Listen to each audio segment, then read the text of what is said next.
Apakah upacaranya sudah selesai? Semua guru menunjukkan ekspresi penyesalan dan kekecewaan. Ada yang mendesah, ada yang menghentakkan kaki, ada yang dipenuhi penyesalan, sementara yang lain bersukacita.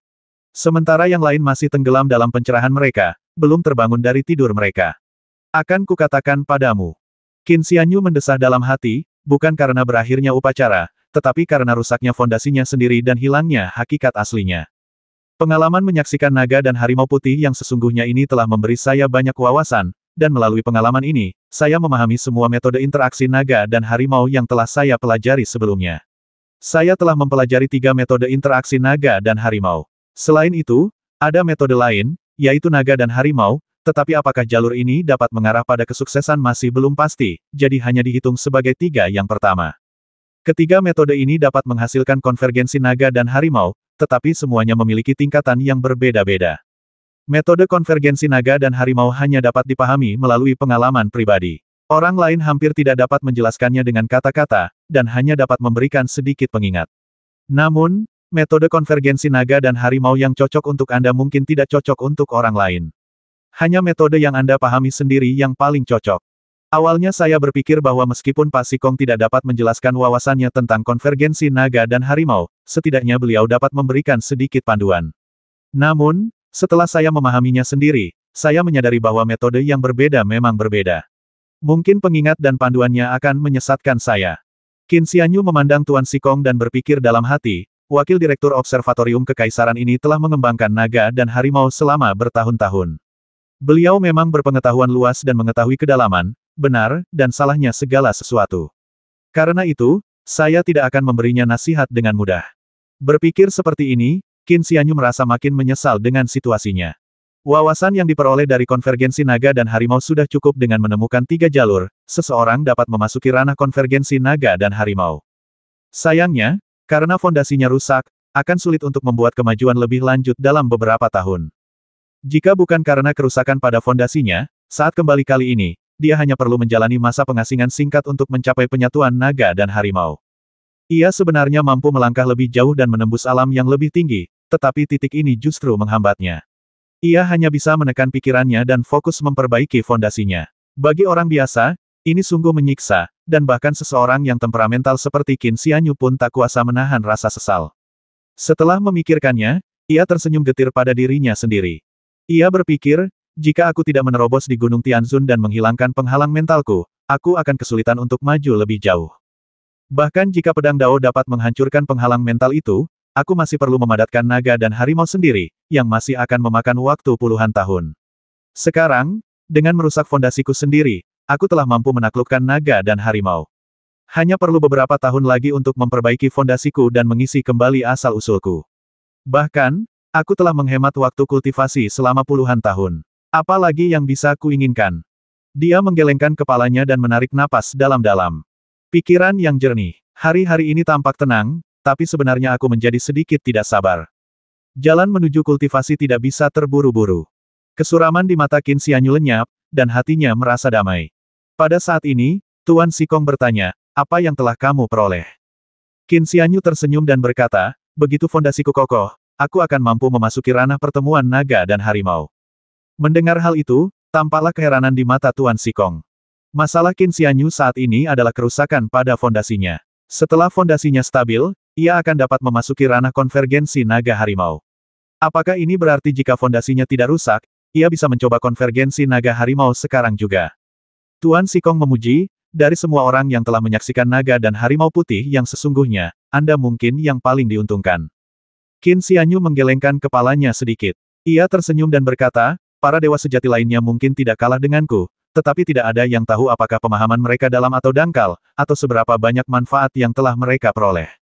Tuan Sikong mengangguk sedikit, tatapannya menyapu keempat penjuru. Meskipun para dewa naga dan harimau yang berkumpul kecewa dengan akhir upacara, mereka semua mendapatkan manfaat, meskipun tingkat dan kedalaman pemahaman mereka berbeda-beda. Oleh karena itu, sebagian besar dewa menunjukkan kegembiraan. Di antara mereka yang berada di alam penjinak harimau, kepala juru tulis Zhou seharusnya yang paling diuntungkan. Master Sikong berkata, para dewa sejati penakluk harimau lainnya sedang mencoba memahami konvergensi naga dan harimau. Karena naga sejati dan harimau putih ada di sini, mereka takut kehilangan kesempatan langka ini. Namun, tingkat kultivasi mereka sendiri agak kurang memadai.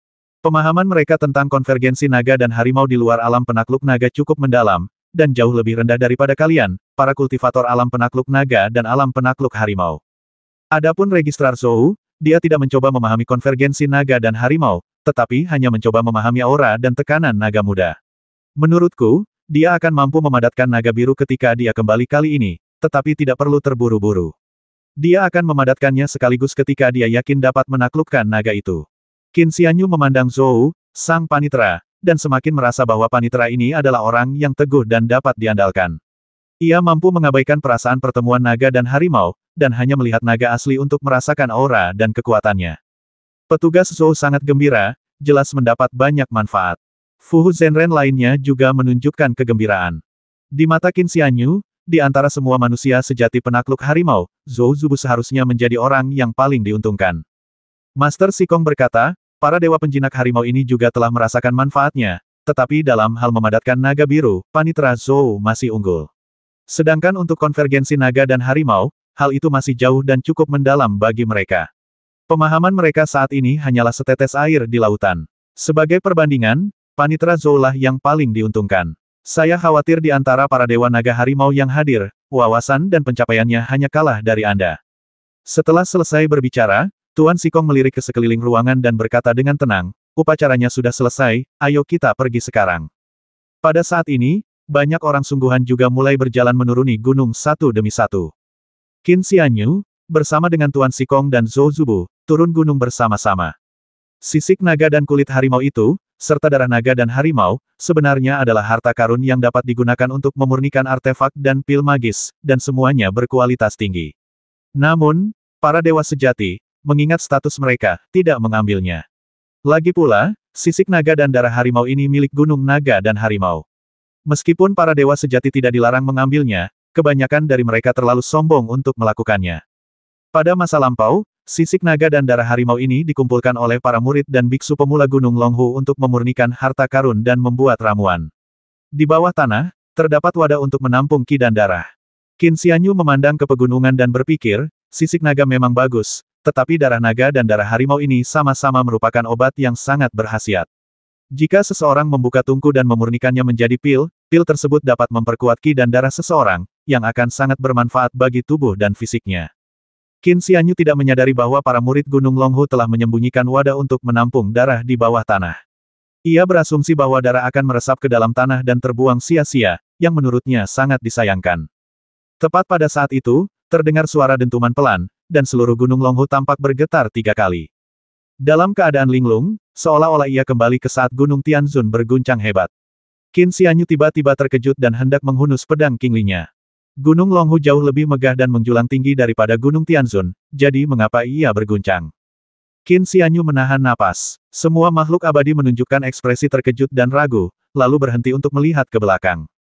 Lapisan kabut ke-9 perlahan menghilang. Seseorang keluar dari dalam. Pendatang baru itu berpakaian putih, lebih murni dari salju, dan tampak seperti orang dari dunia lain. Ia sedingin dan acuh tak acuh bagaikan embun beku dan salju, setajam dan seganas pedang surgawi, dan sama tidak acuhnya seperti dewa. Lelaki itu berwajah tenang, menenteng pedang surgawi di punggungnya, dan berpakaian putih bagaikan salju, tampak sehalus peri. Ini adalah pedang abadi dengan gaya yang luar biasa. Semua makhluk abadi menahan napas, dipenuhi keheranan dan ketidakpastian. Sang dewa pedang melirik semua orang, akhirnya tertuju pada Qin Xianyu. Tatapan acuh tak acuhnya sedikit mengeras, menjadi agak serius dan bahkan sedikit dingin. Qin Xianyu melangkah maju, membungkuk sedikit, dan berkata, "Salam, Tuan Lin." Wajah sang pedang abadi sedingin es dan salju, dan dia mengangguk sedikit. "Siapa orang ini?" Seseorang bertanya. "Pedang abadi dan dewa pembantai, Lin Jingtang." Jawab seseorang. Di balik 9 lapisan kabut, terbentang sebuah istana, tidak terlalu megah, melainkan agak sederhana. Namun, karena dibangun di atas gunung 9 lapisan, di tengah pusaran awan dan kabut, istana ini memang merupakan istana surgawi. Zhang Tianxi duduk bersila dalam meditasi, menutup matanya untuk beristirahat. Pengocok ruyi 3 harta karun diletakkan secara horizontal di pangkuannya. "Guru," seorang pendeta Tao Parubaya mengerutkan kening dan berkata, "Orang ini luar biasa kuatnya." "Siapakah dia?" Zhang Tianxi sedikit membuka matanya dan berkata perlahan, "Pedang abadi dengan asal-usul yang luar biasa." Pendeta Tao Parubaya itu berkata dengan suara rendah, apakah dia pendekar pedang yang datang dari luar Yusu? Orang itu bernama Lin Jingtang. Tapi, bagaimana dia bisa begitu kuat? Lebih dari, Guru Zhang berkata dengan tenang, dia tidak hanya sekuat itu, tetapi dia masih terus berkembang dan belum berhenti. Jika kau menemuinya 10 hari atau setengah bulan lagi, dia mungkin telah membuat terobosan lain. Dalam 1 atau 2 tahun lagi, dia akan melampauimu. Pendeta Tao setengah baya itu tersentak, sangat ketakutan. Di tengah hutan lebat, anak-anak muda berpakaian biru putih berjalan melewati pegunungan dan hutan, serta dapat melihat kemakmuran kota besar di kejauhan. Pegunungan dan hutannya berbahaya, jalannya tidak rata, terjal dan curam, tetapi ia melewatinya seperti gumpalan asap dan kabut, tanpa halangan apapun. Anak laki-laki berbaju kuning mengikutinya dari dekat sambil terengah-engah. Tiba-tiba pemuda itu berhenti. Pemuda berbaju kuning akhirnya menyusul, terengah-engah sejenak, dan bertanya, Paman Guru, ada apa? Pemuda itu terdiam sejenak sebelum berkata, Zhang Tianxi dari Gunung Longhu mengirim pesan, memintamu untuk mengabdi pada Gunung Longhu selama 100 tahun. Anak laki-laki berbaju kuning itu menjerit memilukan dan berkata, tidak mungkin. Setelah ragu sejenak, pemuda berjubah kuning itu melangkah maju sambil tersenyum memuja. Paman Tuan, katanya, saya telah melayani Anda dengan cukup baik beberapa hari terakhir ini. Anda tidak akan menyuruh saya pergi menjadi pelayan, kan? Pemuda itu berkata dengan tenang, meskipun aku tidak takut pada Zhang Tianxi, dia memiliki status dan senioritas yang sangat tinggi, dan tidak baik menyinggung perasaannya. Anak laki-laki yang memakai baju kuning tampak sangat sedih, wajahnya berubah menjadi ekspresi pahit. Su Yuanye melanjutkan, tapi bagaimanapun juga, kau adalah murid kakak seniorku. Aku pernah membawamu keluar, dan rasanya tidak adil meninggalkanmu dan membiarkanmu bekerja sebagai pelayan di Gunung Longhu. Pemuda berbaju kuning itu langsung memasang wajah tersenyum. Ia mengangguk cepat dan berkata, benar, benar. Bagaimana mungkin paman seperguruan kita, dengan statusnya, mempermalukan dirinya sendiri. Setelah berkata demikian, anak laki-laki berbaju kuning itu tiba-tiba menyadari bahwa ia telah melakukan kesalahan. Su Yuanye meliriknya, mengerutkan kening, dan berkata tanpa ekspresi, serahkan saja masalah ini pada kakak seniorku. Dia selalu adil dan bijaksana, dan dia menangani semuanya dengan bijaksana tanpa pilih kasih. Tuan, kalau dia tahu tentang ini, dia mungkin akan menghukumku dengan 500 tahun kerja paksa. Kecuali aku bisa menjadi abadi, aku tidak akan bisa menyelesaikan pekerjaan ini bahkan jika aku mati. Anak laki-laki berbaju kuning itu tampak pucat pasi. Ia hampir menangis. Su Yuanye tetap tenang dan terus berjalan. Setiap langkah yang diambil bagaikan angin sepoi-sepoi. Anak laki-laki berbaju kuning mengejarnya lagi. Tiba-tiba Su Yuanye berhenti lagi. Pemuda berpakaian kuning itu tersenyum dan berkata, Paman Guru, Anda berubah pikiran. Su Yuanye tidak menjawabnya. Ia menoleh ke arah Gunung Longhu, dengan tatapan aneh di matanya, lalu bergumam dalam hati, seseorang datang. Biarkan mereka datang. Dengan Paman Guru di sini, siapa yang kita takuti? Siapa yang peduli siapa mereka? Pemuda berbaju kuning itu menyeringai, lalu tak kuasa menahan diri untuk bertanya dengan rasa ingin tahu, Paman Guru, kultivasi Anda tak terbayangkan, dan Anda memiliki status yang begitu tinggi. Mengapa Anda menyebut seseorang? Siapa orang yang Anda sebut itu? Pedang abadi. Tatapan mata Su Yuanye sedikit menajam, dan dia berkata dengan suara rendah, jadi itu dia. Anak laki-laki yang berbaju kuning bertanya dengan heran, siapa? Su Yuanye berkata, Lin Jingtang. Pemuda berbaju kuning itu membeku, wajahnya tampak terkejut. Lin Jingtang. Semua orang di Gunung Longhu dan sekitarnya tetap diam, begitu pula banyak dewa sejati yang berkumpul dari seluruh Yusu. Pria ini, mengenakan jubah putih bersih dan membawa pedang panjang, muncul dari balik 9 lapisan kabut. Di balik 9 lapisan kabut terletak kediaman Celestial Master. Apakah dia datang dari kediaman Guru Surgawi? Namun, ada rumor bahwa titik tertinggi Gunung Longhu mengarah ke alam atas. Mungkinkah dia berasal dari alam atas? Bagaimanapun, yang pasti orang ini tidak mengandalkan alat apapun, tetapi mengandalkan kemampuannya sendiri untuk keluar dari balik 9 lapisan kabut.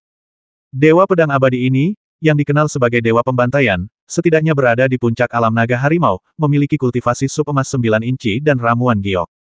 Dewa sejati lainnya memang berbeda, tetapi dewa sejati dari dinasti suci kebajikan agung semuanya tercengang.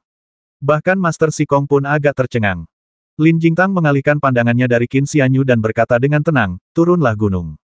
Lalu dia berjalan menuruni gunung dengan langkah santai. Dari awal hingga akhir, pendekar pedang itu menjaga pandangannya tetap lurus ke depan dan tidak pernah melihat siapapun di arena. Tuan Sikong dan Qin Xianyu mengikuti di belakang. Zhou, sang panitera, masih terkejut, dan buru-buru mengikutinya. Semua Dewa Naga dan Harimau ragu-ragu.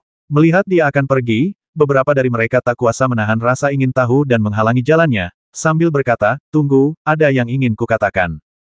Memanggil, Lin Jingtang melambaikan tangannya dengan santai, lalu cahaya putih pun terlepas, melesat melintasi langit. Sang guru yang telah berhasil menaklukkan naga dan harimau itu langsung terjatuh ke tanah dengan luka di tenggorokannya. Ruangan itu kembali hening. Pedang abadi adalah dewa kematian, keganasannya luar biasa. Seorang master yang mampu menaklukkan naga dan harimau bisa membasmi dengan mudah hanya dengan lambaian tangannya. Keahlian mendalam macam apa yang dimiliki oleh dewa pedang dan dewa kematian ini? Orang-orang menganggapnya semakin tidak dapat dipahami. Lin Jingtang, sebuah suara datang dari balik Gunung Longhu, berkata perlahan, "Ini Gunung Longhu, jangan terlalu lancang." Lin Jingtang terdiam sejenak, lalu menjawab dengan samar. Dia memimpin Qin Xianyu dan yang lainnya menuruni gunung. Sepanjang jalan, tidak seorang pun berani menghentikan mereka. Qin Xianyu melirik mendiang Master Naga Harimau dan mendesah dalam hati, berpikir bahwa kerja keras selama puluhan tahun telah lenyap dalam sekejap. Para dewa yang berkumpul menyaksikan kelompok itu melewati penghalang kabut, dan tak seorang pun berbicara lagi. Qin Xianyu sedikit terkejut ketika menyadari bahwa Gu Ulat Sutra Salju di bahunya telah menghilang. Setelah berpikir sejenak, ia menyadari bahwa Gu tersebut telah pergi mengais-ngais barang-barang milik manusia sejati naga harimau yang telah meninggal. Tepat saat aku tengah khawatir, Gu Ulat Sutra Salju berubah menjadi cahaya biru putih dan mendarat di bahuku.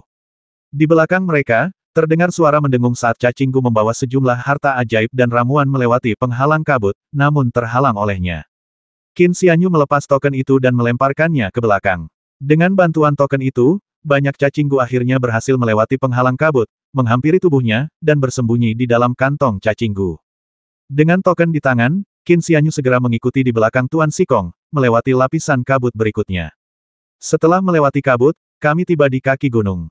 Di kaki gunung berdiri seorang lelaki tua, mengenakan jubah abu-abu biru, bersandar pada kereta surgawi. Tatapannya tenang dan tak tergoyahkan saat dia memperhatikan sekelompok orang yang datang dari gunung. Tidak lain dan tidak bukan adalah Yuan Shoufeng, Kepala Observatorium Kekaisaran dan Pengajar Nasional. Yuan Shoufeng berkata perlahan, "Kamu tampaknya bergerak terlalu cepat."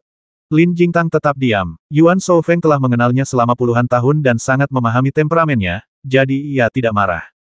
Ia hanya berkata, "Perjalananmu bolak-balik begitu cepat, dan kultivasimu meningkat begitu cepat. Sepertinya kau sangat mementingkan masalah ini, bahkan lebih dari yang kuduga." Lin Jingtang berjalan mendekatinya dan berkata dengan acuh tak acuh, "Apa yang terjadi?"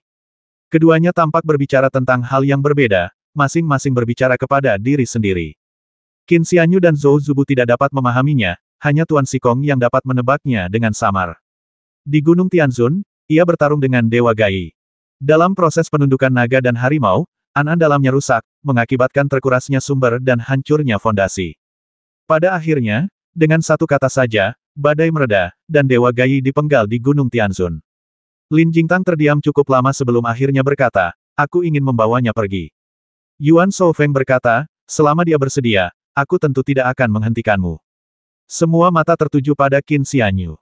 Qin Xianyu merenung sejenak, lalu berkata, "Seharusnya aku tidak terlalu sibuk akhir-akhir ini. Karena Tuan Lin bersedia menemaniku, aku pasti setuju."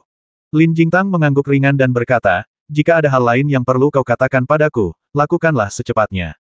Setelah berbicara, Lin Jingtang segera berjalan ke samping dan berdiri dengan tangan di belakang punggungnya.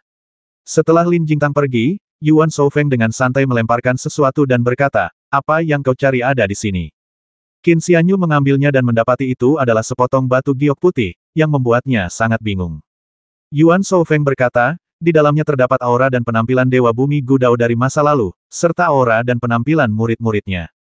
Tangan Qin Xianyu sedikit gemetar. Ia menarik napas dalam-dalam, menenangkan diri, lalu menggerakkan pergelangan tangannya untuk menyalurkan energi batinnya.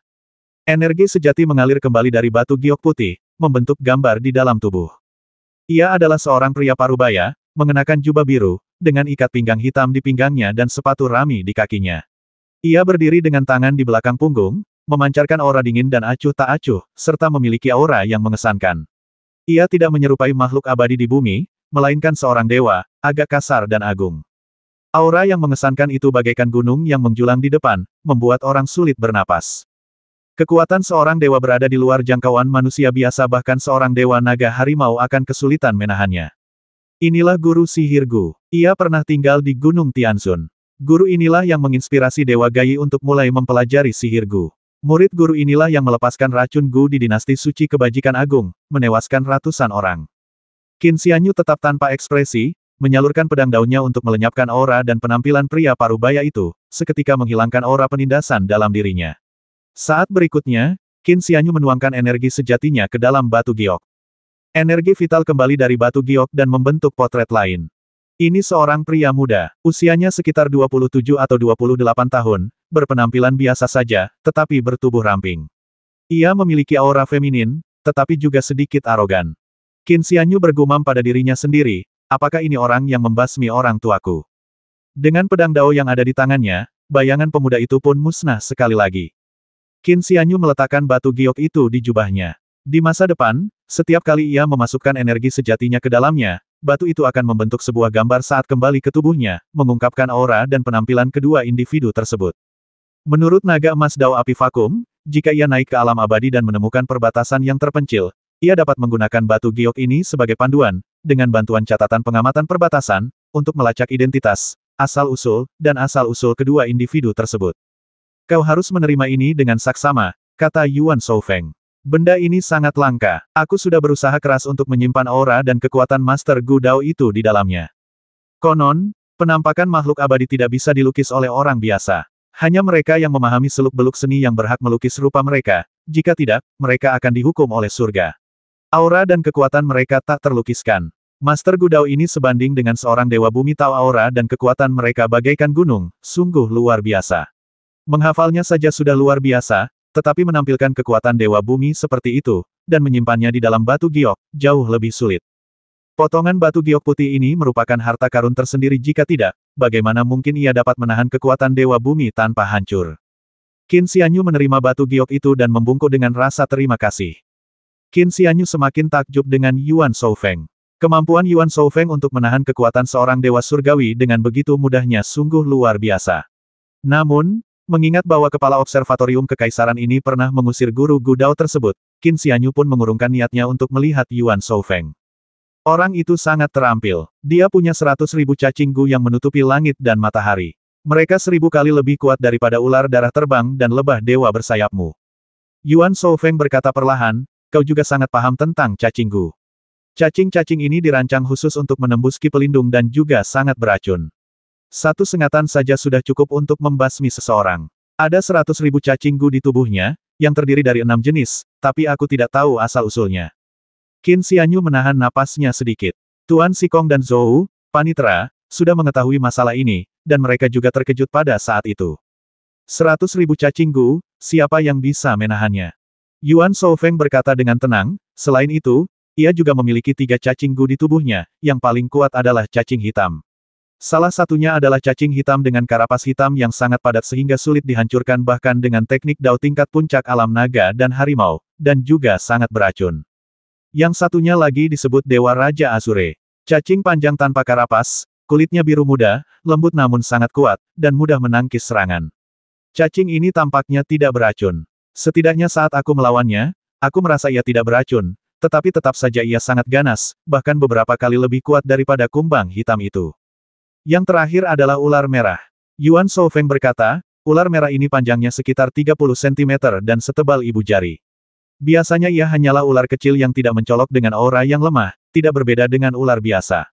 Namun, jika ia tumbuh besar, panjangnya bisa mencapai 30 meter dan lebih tebal dari batu kilangan. Ia juga bisa terbang dan berubah menjadi ular merah raksasa. Auranya bahkan lebih kuat daripada aura seorang Master Gu Dao. Qin Xianyu merenung sejenak dan berkata, saya telah membaca kitab-kitab klasik Gu Dao. Sekitar setengah dari praktisi Gu dapat mengolah Raja Gu sendiri untuk mengendalikan cacing Gu.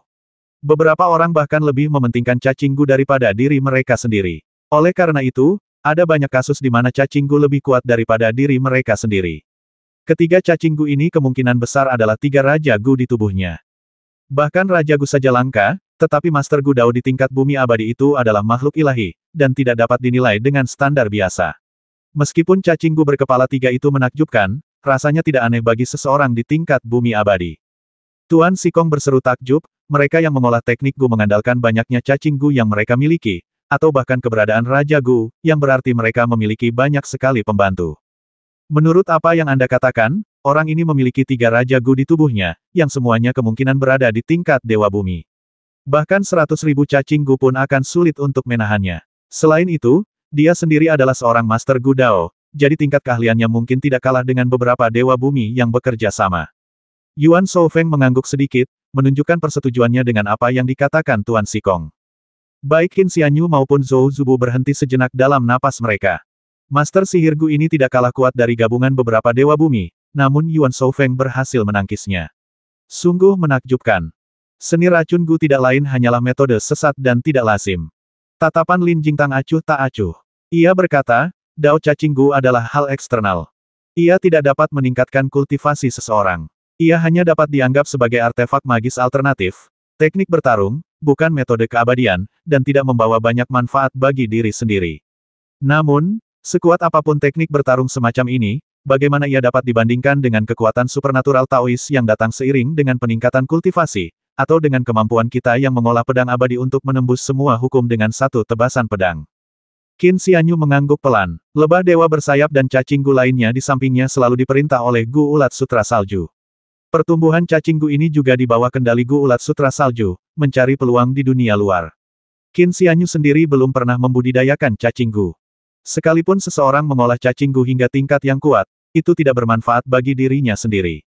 Alamnya tidak akan meningkat, kultivasinya tidak akan maju, dan umurnya tidak akan bertambah. Itu hanyalah teknik bertarung, bukan metode kultivasi. Berdasarkan catatan dalam buku panduan seni Gu, Qin Xianyu dapat menduga bahwa seseorang pasti akan mengabaikan kultivasinya sendiri agar dapat meningkatkan kemampuan cacing Gu miliknya, yang pada akhirnya mengakibatkan cacing Gu menjadi lebih kuat daripada dirinya sendiri, tanpa adanya peningkatan dalam kultivasinya sendiri. Ada garis keturunan yang sah di wilayah terpencil, tempat seseorang membudidayakan cacing Gu kelahiran. Seiring peningkatan kultivasi seseorang, cacing Gu juga dapat berkembang, dan jika cacing Gu berkembang, individu tersebut juga akan mencapai terobosan. Namun, jika individu tersebut terluka, cacing Gu pasti akan rusak juga, dan jika cacing Gu rusak, hal itu juga akan berdampak pada individu tersebut. Lin Jingtang berkata, warisan semacam ini seperti senjata ajaib kelahiran atau pedang terbang kelahiran. Mereka bernasib sama, dan mereka mengalami nasib yang sama. Qin Xianyu berpikir dalam hati, seni Gu dapat membawa kita ke tingkat keabadian bumi. Meskipun sebagian besar tentang pertarungan dan keabadian adalah hal sekunder, itu tetaplah sebuah jalur kultivasi. Wajar saja jika memiliki cacing Gu kelahiran seperti itu sebagai warisan. Saat itu, Master Sikong menatap Qin Xianyu dan memperingatkannya, seringkali ada orang yang berlatih kultivasi Gu yang mengabaikan latihan mereka sendiri demi mengolah cacing Gu. Ini seperti menaruh kereta di depan kuda. Kau membawa cacing Gu, jadi kau harus berhati-hati. Qin Xianyu mengangguk dan berkata, terima kasih atas bimbingan Anda, Tuan. Saya mengerti. Master Sikong mengangguk dan berkata, jika kau mengolah cacing Gu dengan tingkat kultivasi naga macan abadi, dan mengabdikan dirimu sepenuh hati, tanpa mengabaikan kultivasimu sendiri, kau mungkin bisa mengolah cacing Gu hingga puncak naga macan, tapi hanya itu saja. Jika kau mengolah hingga menjadi dewa bumi dan naik ke alam abadi, tingkat kultivasimu akan meningkat, dan penglihatanmu akan berbeda. Apa yang kau ambil dan apa yang kau lihat tidak akan lagi biasa. Kau tidak perlu mengabdikan dirimu sepenuh hati, cukup beri sedikit perhatian, dan kau mungkin bisa mengolah cacing Gu hingga puncak naga macan, atau bahkan mencapai tingkat dewa bumi. Bila alam pemahaman seseorang meningkat, wawasannya pun akan meluas, keterampilannya pun menjadi luar biasa, dan apa yang diperolehnya pun luar biasa pula. Sekalipun seorang dewa sejati tingkat naga harimau berusaha sekuat tenaga untuk membudidayakan cacing Gu, pencapaiannya terbatas. Namun, seorang dewa bumi hanya perlu sedikit membudidayakannya untuk melampaui cacing Gu yang telah dibudidayakan oleh dewa sejati tingkat naga harimau dengan sekuat tenaga. Saran dari Tuan Sikong adalah agar Qin Xianyu mengetahui batasan dan tidak melakukan hal yang terbalik, atau mengabaikan hal penting demi hal yang sepele. Qin Xianyu merasa bersyukur. Pada saat ini, Yuan Shoufeng tertawa dan berkata, sebenarnya, banyak kultivator, karena berbagai alasan, tidak memiliki harapan untuk menembus batas dalam kehidupan ini. Kultivasi mereka hanya akan stagnan pada level mereka saat ini, sehingga mereka berhenti berkultivasi dan tidak lagi mencari terobosan. Sebaliknya, mereka memurnikan harta sihir, meneliti pil, dan menciptakan formasi. Demikian pula, beberapa orang membudidayakan cacing Gu dan mencoba menjadi lebih kuat pada level mereka saat ini, atau bahkan menjadi tak terkalahkan pada level yang sama, dengan menggunakan kekuatan cacing Gu. Jika cacing Gu menembus batas dan menjadi lebih kuat dari mereka, mereka bahkan dapat menghadapi senior dengan level kultivasi yang lebih tinggi dari mereka pada level yang lebih rendah. Hal seperti ini bukan hal baru. Setelah mengatakan ini, Kepala Observatorium Kekaisaran memandang Qin Xianyu dengan senyum tipis dan berkata, asal-usulmu rusak dan fondasimu terluka. Akan sulit bagimu untuk menembus batas dalam waktu singkat. Mengapa kau tidak fokus membudidayakan cacing Gu? Mungkin setelah cacing Gu ini dibudidayakan, mereka akan lebih kuat daripada kemampuanmu sendiri. Tuan Sikong berteriak, Yuan Shoufeng, jangan hancurkan masa depan seseorang. Tuan Sikong, tolong jangan marah. Qin Xianyu tersenyum dan berkata dengan suara rendah, Tuan Yuan hanya bercanda. Saya bukan orang bodoh dan bisa membedakannya dengan jelas. Setelah mengatakan ini, Qin Xianyu membungkuk kepada dua pejabat Biro Astronomi Kekaisaran. Kemudian dia menghampiri Zhou, sang panitera, membungkuk, dan berkata, saya punya permintaan lain. Petugas Zhou bertanya, apa itu? Qin Xianyu menghela napas, saya telah menerima begitu banyak kebaikan dari Nona ketujuh, dan saya malu untuk membicarakan tentang pemutusan pertunangan. Saya sangat bersalah dan akan sangat berterima kasih kepada panitera. Seolah teringat sesuatu, ekspresi wajah panitera Zhou sedikit berubah, dan dia berkata, saya tidak mengenal Anda, jadi jangan minta saya melakukan apapun. Qin Xianyu mengeluarkan surat dan selembar kertas dari sakunya. Itu perjanjian pernikahan. Zhou, sang panitera, mengubah ekspresinya berulang kali. Qin Xianyu berkata dengan suara rendah, Anda adalah tetua Nona ketujuh, masalah ini hanya bisa dipercayakan kepada Tuan. Setelah berjalan melalui pegunungan dan sungai sejauh ribuan mil, kami akhirnya melihat kota di depan. Dari dinasti De Agung hingga Kekaisaran Chu Agung, Qin Xianyu berkelana melintasi pegunungan dan danau, melintasi kota-kota. Meskipun ia sudah menjadi sosok yang kuat dan mampu menaklukkan naga dan harimau, ia masih tampak lelah karena perjalanan. Lin Jingtang tetap berpakaian putih, seputih embun beku dan salju, tak tersentuh debu apapun yang ditemuinya. Di depan terbentang Kabupaten Lin Sui, kami akan segera sampai di sana. Lin Jingtang berbicara dengan tenang. Qin Xianyu bertanya, apakah kita datang ke Kekaisaran Chu Agung hanya untuk Kabupaten Lin Sui ini? Lin Jingtang menanggapi dan mengangguk. Qin Xianyu mengangguk dan mengikuti di belakang tanpa bertanya lebih lanjut. Lin Jingtang pendiam, dan Qin Xianyu juga bukan orang yang banyak bicara, jadi perjalanannya agak membosankan. Sejauh ini, Qin Xianyu belum menanyakan tujuan perjalanannya, hanya mengikuti Lin Jingtang seolah-olah itu adalah ujian. Saat mereka memasuki kota di depan, keduanya menarik banyak perhatian. Keduanya adalah individu yang sangat terampil dan berprestasi, terutama Lin Jingtang, yang tak terduga. Mengenakan pakaian putih, ia tampak sehalus salju, dengan sikap acuh tak acuh yang menarik perhatian. Di sisi lain, Qin Xianyu tenang dan kalem, berperilaku dengan cara yang jauh dari biasa. Namun bagi banyak wanita, hal yang paling menarik perhatian adalah serangga kecil di bahu Qin Xianyu. Wanita biasanya paling takut, dan bahkan jijik terhadap serangga dan sejenisnya. Namun, cacing Gu ini berbeda. Warnanya putih bersih dengan tanda biru, dan tubuhnya selembut air. Matanya seperti cermin, air, dan kabut, dan kedua antena di kepalanya sedikit bergoyang, membuatnya tampak menggemaskan.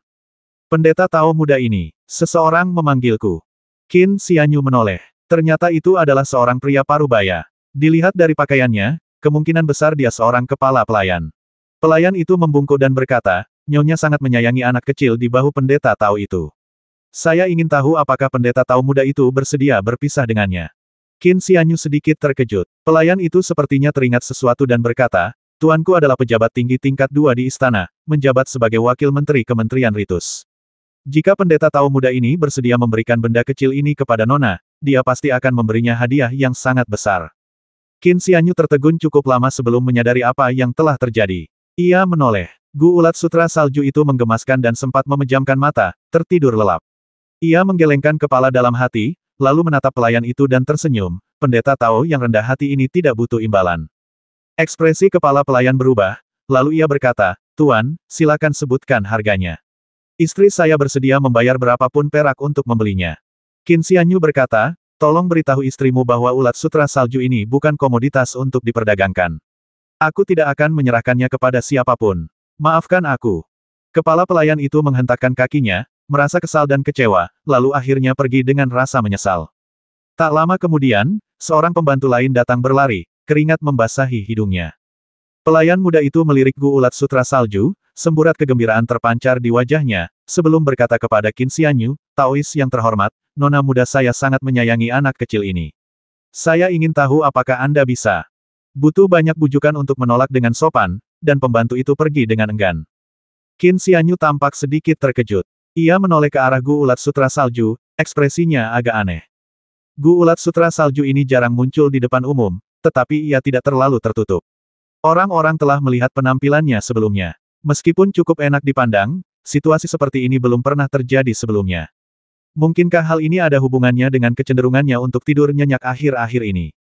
Di Gunung Naga Harimau, kau mengamati naga sejati dan harimau putih, serta memperoleh wawasan tentang konvergensi naga dan harimau.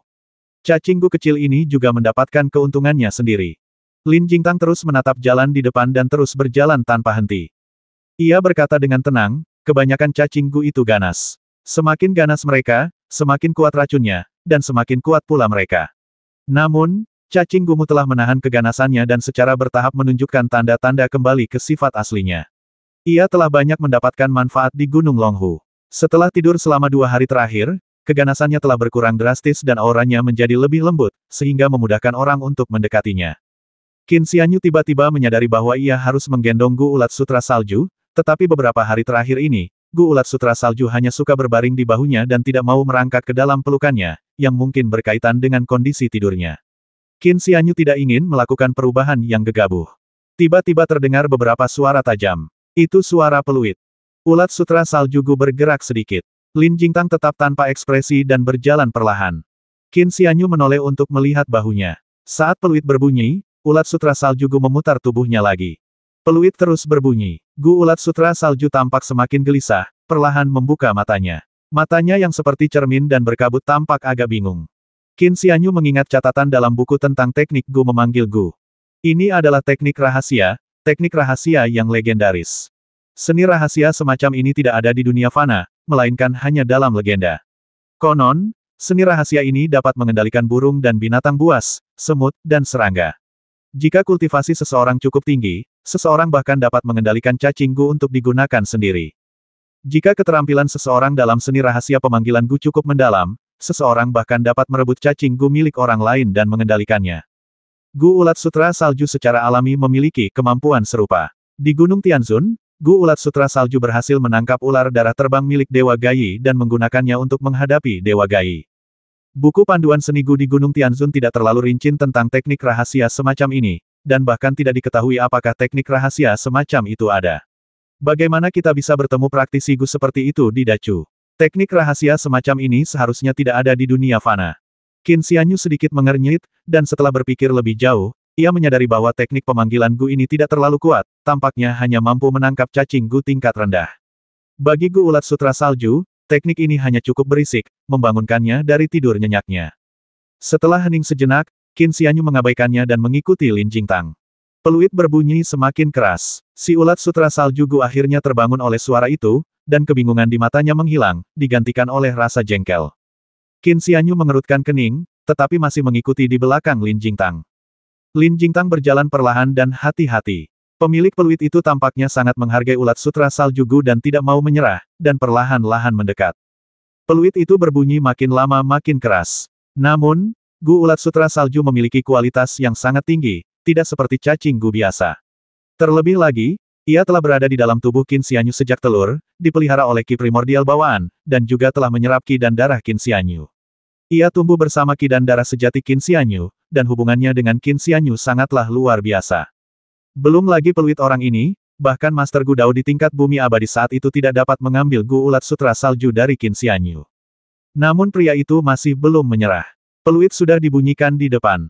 Pria itu memblokir jalan. Pria itu berusia 30-an, berjubah hitam, berwajah persegi. Ia menatap tajam cacing Gu di bahu Qin Xianyu, sambil memegang peluit. Dengan jentikan jari kelingkingnya, setitik angin memasuki peluit, menghasilkan suara yang tajam. Lin Jingtang berjalan melewati pria berpakaian hitam itu dengan ekspresi tenang. Qin Xianyu tetap tenang, tidak terganggu maupun marah, seolah tidak menyadari provokasi pria itu. Ia mengikuti di belakang Lin Jingtang, berniat untuk melewati pria itu juga. Pria itu minggir dan menghalangi jalan Qin Xianyu. Peluit berbunyi semakin keras, tatapannya semakin tajam. Mengapa begitu agresif, rekan Taois? Qin Xianyu mendesah, meraih ke belakangnya, dan menggenggam pedang King Li. Tak jauh dari situ, Lin Jingtang terus berjalan maju, langkahnya mantap dan lambat, seraya ia melambaikan tangannya dengan santai. Langit dan bumi berubah warna, dan awan gelap menutupi langit. Hujan turun deras. Hujan, ayo kita keluar dari hujan. Jalanan kacau balau, pejalan kaki mencari perlindungan dari hujan, dan pedagang mengemasi kios mereka. Hujan turun deras, membuat segala sesuatunya kabur dan sulit dilihat dengan jelas. Di tengah suara hujan, terdengar siulan samar dan jelas. Itu adalah teriakan pedang, hujan deras berhenti dalam sekejap. Semuanya kembali normal, tetapi tidak seorang pun menyadari bahwa seorang pria berpakaian hitam telah hilang dari jalan. Jadi itu bukan teknik rahasia pemanggilan Gu, tapi peluit ini. Qin Xianyu meletakkan peluit itu di telapak tangannya dan memeriksanya dengan saksama. Ia mendapati bahwa peluit itu dibuat secara kasar dan tidak dibuat oleh ahli manapun. Pola-pola di atasnya, baik rune maupun pola susunan, juga sangat sederhana. Qin Xianyu menggerakkan jari kelingkingnya, dan angin sepoi-sepoi bertiup. Peluit berbunyi, memberikan seseorang perasaan sedang mengendalikan semut dan serangga. Bahkan tanpa Gu Ulat Sutra Salju, Qin Xianyu masih dapat memanipulasi cacing Gu menggunakan peluit ini. Namun, meskipun peluit ini terbuat dari bahan khusus dan dapat memanipulasi cacing Gu, peluit ini dibuat dengan sangat kasar dan tidak dapat melakukan operasi-operasi halus. Peluit ini hanya dapat melakukan operasi-operasi sederhana, seperti memerintahkan mereka untuk melawan musuh besar atau kembali ke sarang mereka. Namun, peluit ini tidak berdaya untuk tugas-tugas halus, seperti memanipulasi cacing Gu untuk membawa barang. Dengan demikian, peluit ini jauh lebih rendah kemampuannya dibandingkan dengan Gu Ulat Sutra Salju. Gu Ulat Sutra Salju selaras dengan pikirannya, ia dapat mengendalikannya dengan satu pikiran, dan Gu Ulat Sutra Salju dapat memanipulasi cacing Gu lainnya dalam sekejap, dengan kendali yang sangat halus, bahkan membuat ribuan cacing Gu melakukan ribuan hal yang berbeda. Itu benar-benar harta karun. Qin Xianyu mengamati peluit itu dari segala sisi. Peluit itu tampak terbuat dari tulang, namun memiliki tingkat kelenturan tertentu, tidak seperti kekerasan tulang. Terlebih lagi, warna emas pucatnya bukanlah warna tulang. Setelah mengamatinya sejenak, ia menyimpan peluit itu dan mengikuti di belakang Lin Jingtang. Jalanannya berlumpur dan hujan, dan lelaki berpakaian hitam itu telah menghilang tanpa jejak. Dia dibasmi oleh Qin Xianyu dengan satu serangan pedang, dan kemudian tubuhnya dimakan oleh cacing Gu. Hujan deras mengaburkan pandangan, sehingga orang biasa tidak dapat melihat apa yang terjadi di tengah hujan. Lin Jingtang berjalan perlahan ke depan, ekspresinya acuh tak acuh. Qin Xianyu berjalan menyusuri jalan yang basah kuyup, mengikuti Lin Jingtang. Menatap punggungnya, ia semakin merasa seperti sedang menatap gunung yang menjulang tinggi. Baru saja, pria berbaju hitam memprovokasi Qin Xianyu, berniat merebut Gu Ulat Sutra Salju. Lin Jingtang berjalan melewati pria itu tanpa menghiraukannya, jelas-jelas membiarkan pria itu menanganinya sendiri. Meskipun Qin Xianyu memiliki sifat yang tenang dan sabar, jarang marah atau berniat membasmi, pihak lain berulang kali memprovokasinya, mencoba merebut Gu Ulat Sutra Salju, dan bahkan sampai menghalangi jalannya. Menghadapi hal ini, ia tak punya pilihan selain menghunus pedang dan menghadapi mereka. Meskipun dia memiliki temperamen yang lembut, dia bukan tipe orang yang mudah diganggu. Itu juga karena penilaian orang itu yang buruk. Ia tahu Lin Jingtang tidak bisa dianggap remeh, tetapi ia merasa pendeta Tao yang tampan ini tidak memancarkan banyak niat membasmi. Ia curiga Gu Ulat Sutra Salju terlalu luar biasa, jadi ia mencoba menangkapnya dengan peluitnya. Sayangnya, ia tidak berhasil. Keheningan Qin Xianyu yang berulang kali membuatnya tampak lemah dan mudah diintimidasi, yang membuat pendeta Tao itu semakin berani. Tanpa diduga, pendeta Tao muda itu langsung menyerang dengan pedang, tindakannya cepat dan tegas. Dengan lambaian tangannya, hujan deras pun mulai turun. Mengingat gestur Lin Jingtang yang memanggil angin dan hujan, Qin Xianyu sedikit terkejut. Ia yakin ia telah menaklukkan naga dan harimau, dan meskipun awan mengikuti naga dan angin mengikuti harimau, memiliki kemampuan memanggil angin dan hujan, mustahil ia memiliki kekuatan seperti itu. Bahkan jika naga dan harimau bersatu di masa depan, melahirkan eliksir emas 9 inci, mencapai puncak kekuatan naga dan harimau, Qin Xianyu tidak menyangka ia akan memiliki kemampuan untuk mengubah dunia hanya dengan lambaian tangannya. Jika Qin Xianyu berada di puncak alam naga harimau, ia dapat dengan mudah mengendalikan angin dan hujan. Namun, Lin Jingtang hanya melambaikan tangannya, dan dalam sekejap mata, hujan deras menutupi pandangan. Itu bukan metode biasa. Aku penasaran seberapa mendalam kultivasinya. Qin Xianyu diam-diam berspekulasi. Namun, ia juga cukup bingung. Sungguh mengejutkan bahwa Lin Jingtang, dengan sifatnya yang acuh tak acuh, justru mengundang angin dan hujan untuk menghalangi pandangan dan mencegah orang biasa melihat pertempuran. Kekaisaran Chu Agung juga memiliki orang-orang yang mirip dengan Observatorium Kekaisaran, yang mengendalikan ketertiban dan mencegah para kultivator terlibat dalam pertempuran duniawi. Atau apakah semua praktisi tahu harus mematuhi aturan tersebut dan tidak mengganggu orang duniawi? Mungkin Dewa Pedang Abadi dan Dewa Perang ini tidak ingin manusia fana diganggu, jadi ia menggunakan hujan lebat untuk menutupinya. Bagaimanapun, Qin Xianyu sudah tahu bahwa pendekar pedang abadi yang muncul dari balik 9 lapisan kabut ini begitu mendalam, tingkat kultivasinya sedalam lautan, sehingga tak terjangkau. Kamu tenang dan rendah hati, tidak sepertiku, dan kamu bertindak berbeda. Aku tidak akan menggunakan caraku sendiri untuk mengekangmu, dan aku juga tidak akan membiarkanmu meniruku. Lin Jingtang akhirnya berbicara, katanya, kali ini kamu akhirnya memuaskanku. Qin Xianyu menundukkan kepalanya sedikit, tidak yakin bagaimana harus menjawab. Lin Jingtang berkata dengan tenang, meskipun kau tidak terlalu haus darah, kau juga tidak sepenuhnya berhati lembut. Kau bisa sangat tegas ketika saatnya bertindak. Kali ini, kami tidak perlu khawatir kau akan bersikap ragu-ragu dalam perjalananmu ke Kabupaten Lin Sui. Mendengar kata-kata ini, yang bukan pujian maupun kritikan, Qin Xianyu tersenyum kecut, berpikir sejenak, lalu berkata, Tuan Lin, apa yang membawa kita ke Kabupaten Lin Sui? Lin Jingtang berkata dengan tenang, saya ingin meminta sesuatu. Qin Xianyu bertanya, ada apa? Lin Jingtang berkata, buah vermilion. Qin Xianyu tertegun untuk waktu yang lama. Sebagai seorang praktisi pengobatan, Qin Xianyu tentu sangat akrab dengan ramuan langka dan berharga yang legendaris ini. Namun, buah vermilion ini bahkan tidak tercatat dalam kitab-kitab medis klasik, karena banyak buku medis yang mencantumkannya sebagai benda mistis, sementara hanya beberapa buku Tao yang mencatatnya sebagai ramuan langka dan berharga. Apakah buah vermilion benar-benar ada? Qin Xianyu sedikit terkejut. Lin Jingtang terus berjalan tanpa henti, menghilang di kejauhan. Qin Xianyu mengikutinya, merasa sangat bingung. Bagaimana Lin Jingtang tahu bahwa ada buah vermilion di Kabupaten Lin Sui, Kekaisaran Chu Agung? Dilihat dari kata-katanya, dia datang untuk mengambilnya kembali. Mungkinkah buah vermilion ini seharusnya milik Lin Jingtang sejak awal? Lin Jingtang pendiam dan sangat acuh tak acuh. Dia tidak pernah mengatakan hal yang tidak perlu dan tidak pernah menjelaskan apapun kepada Qin Xianyu.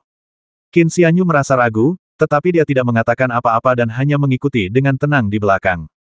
Setelah berjalan beberapa saat, Lin Jingtang tiba-tiba berkata 30 tahun yang lalu, saya terluka parah dan datang ke negara Chu. Ketika saya melewati suatu tempat, saya bertemu seseorang yang menghalangi jalan saya. Saat itu, saya masih muda dan terburu-buru, jadi saya membasminya tanpa berpikir panjang. Mendengar ini, Qin Xianyu berpikir dalam hati, kamu masih muda dan bersemangat seperti dulu. Qin Xianyu agak terkejut ketika Lin Jingtang tiba-tiba berbicara dan menceritakan masa lalunya, tetapi ia bahkan lebih terkejut lagi ketika seseorang seperti Lin Jingtang terluka parah. Apa yang terjadi padanya, dan siapa orang yang melukainya? Tiba-tiba, Qin Xianyu merasakan hawa dingin, rasa dingin yang seakan mengalir ke seluruh tubuhnya. Menurut anak laki-laki yang membawa buku itu, salah satu dari 3 dewa sejati tingkat puncak kerajaan Chu dibasmi oleh Lin Jingtang hanya karena menghalangi jalannya. Mungkinkah ini orang yang sedang dibicarakan Lin Jingtang sekarang? Pria itu berada di puncak alam naga harimau.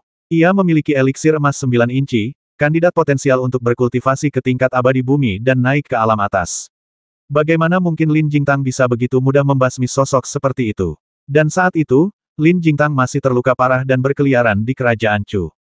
Qin Xianyu tersentak, giginya terasa dingin dan sakit. Lin Jingtang tampak tak menyadari apa-apa, dan perlahan berkata, aku baru tahu kemudian. Orang itu sedang menjaga gua dan takut aku akan menemukan sesuatu yang mencurigakan saat lewat, jadi dia menghalangi jalanku. Setelah membasminya, aku masuk ke dalam gua dan menjelajahinya, lalu mendapatkan beberapa pil, beberapa buku, dan 2 buah vermilion. Qin Xianyu bertanya dengan bingung, bagaimana bisa berakhir di Kabupaten Lin Sui, Chu? Lin Jingtang berkata dengan tenang, buah vermilion bermanfaat untuk luka-lukaku. Aku melarutkan buah vermilion dalam air dan menggunakannya untuk merendam tubuhku guna meredakan rasa sakit. Aku juga meminum beberapa pil untuk mencoba menyembuhkan luka-lukaku. Namun, tepat saat aku melarutkan buah vermilion dan meminum pil-pil itu, sebelum efek obatnya bekerja, aku dikelilingi oleh 16 manusia sejati naga dan harimau. Qin Xianyu tampak terkejut. Pemimpinnya adalah seorang kultivator naga harimau tingkat puncak, yang datang untuk mengepung dan membasmiku bersama 15 orang lainnya. Saat itu, lukaku semakin parah, dan aku telah membasmi kultivator naga harimau tingkat puncak di depanku dengan pedang. Aku agak kelelahan, dan aku juga menderita beberapa luka ringan saat menjelajahi gua. Oleh karena itu, agak sulit bagiku untuk menghadapi 16 kultivator naga harimau. Lin Jingtang sedikit mengernyit dan merenung, aku kelelahan setelah membasmi 5 manusia sejati naga harimau hari itu. Kemudian, Yuan Shoufeng datang dan mempertaruhkan nyawanya untuk menyelamatkanku. Setelah terdiam sejenak, Lin Jingtang berkata, apa yang Yuan Shoufeng serahkan saat itu adalah hidupku. Qin Xianyu hampir tersandung dan jatuh. Ia teringat kepala observatorium kekaisaran, yang dikenal karena caranya yang misterius. Ia tak bisa dinilai dengan standar biasa. Bukan tidak mungkin hal seperti itu adalah ulah Yuan Shoufeng. Yuan Shoufeng, bagaimanapun juga, adalah guru agung dinasti kebajikan agung. Status mereka berbeda, jadi tidak baik menyinggung perasaannya sepenuhnya. Dengan demikian, kesepakatan telah tercapai. Lin Jingtang berkata perlahan, kitab suci di gua itu diberikan kepada mereka, buah vermilion diberikan kepada orang yang berada di puncak alam naga harimau, dan air yang berubah menjadi buah vermilion juga dibagi di antara mereka. Aku selamat berkat perlindungan Yuan Shoufeng, tetapi aku tidak boleh mengambil inisiatif untuk menyerang mereka kecuali mereka menyerangku terlebih dahulu. Setelah mengatakan itu, secercah ketidakpedulian terpancar di matanya. Ia berdiri dengan tangan di belakang punggung dan berkata, beberapa bulan kemudian, aku pulih sepenuhnya dari luka-lukaku. Orang-orang ini hanyalah badut. Jangankan 15 manusia sejati naga harimau, bahkan 25 manusia sejati yang telah menyatu dengan naga dan harimau dan mencapai puncak naga dan harimau hanya akan menerima satu tebasan pedang. 25 dewa sejati naga harimau, atau bahkan mereka yang berada di puncak alam naga harimau, dapat dikalahkan dengan satu serangan pedang. Qin Xianyu merasa dingin di kedua tangan dan kakinya. Setelah diamati lebih dekat, jelaslah bahwa nada suara sang pedang abadi itu tenang, tanpa bualan atau kesombongan. Ia hanya berbicara perlahan, menyatakan fakta sederhana seolah-olah ia sedang menceritakan pengalamannya makan 25 butir nasi dalam sekali suap. Jika ia menceritakan kembali kejadian-kejadian di masa lalu, hal semacam itu akan terasa sama sekali tidak penting baginya. 30 tahun yang lalu, ia pulih dari cederanya hanya dalam beberapa bulan dan yakin bahwa ia memiliki keterampilan tersebut. Kini, 30 tahun telah berlalu. Sejauh mana perkembangannya? Selama bertahun-tahun, Lin Jingtang telah tinggal di ibu kota dinasti suci kebajikan agung dan tidak datang ke kerajaan Chu untuk menghadapi musuh-musuh lamanya. Pertama, karena janji Yuan Shoufeng, dan kedua, mungkin karena manusia sejati naga harimau ini tidak layak mendapatkan perhatian Lin Jingtang. Qin Xianyu menarik napas dalam-dalam, udara terasa agak dingin. Pada saat ini, Lin Jingtang berkata, orang-orang ini tidak sepadan dengan perjalanan panjangku, tetapi buah vermilion itu masih berguna untuk saat ini, jadi aku datang untuk mengambilnya dan menyelesaikan dendam lama. Qin Xianyu ragu-ragu sejenak, lalu berkata, buah vermilion itu, sepertinya sudah dimakan orang lain, ya. Lin Jingtang berkata, dalam beberapa tahun ke depan, mungkin dia akan mampu mengambilnya, tetapi dalam beberapa dekade terakhir, dia belum mampu mengambil buah vermilion. Apakah memakan buah vermilion membutuhkan keterampilan tambahan? Qin Xianyu terkejut. Yuan Shoufeng pernah berkata, aku seharusnya tidak mengambil inisiatif untuk bertindak.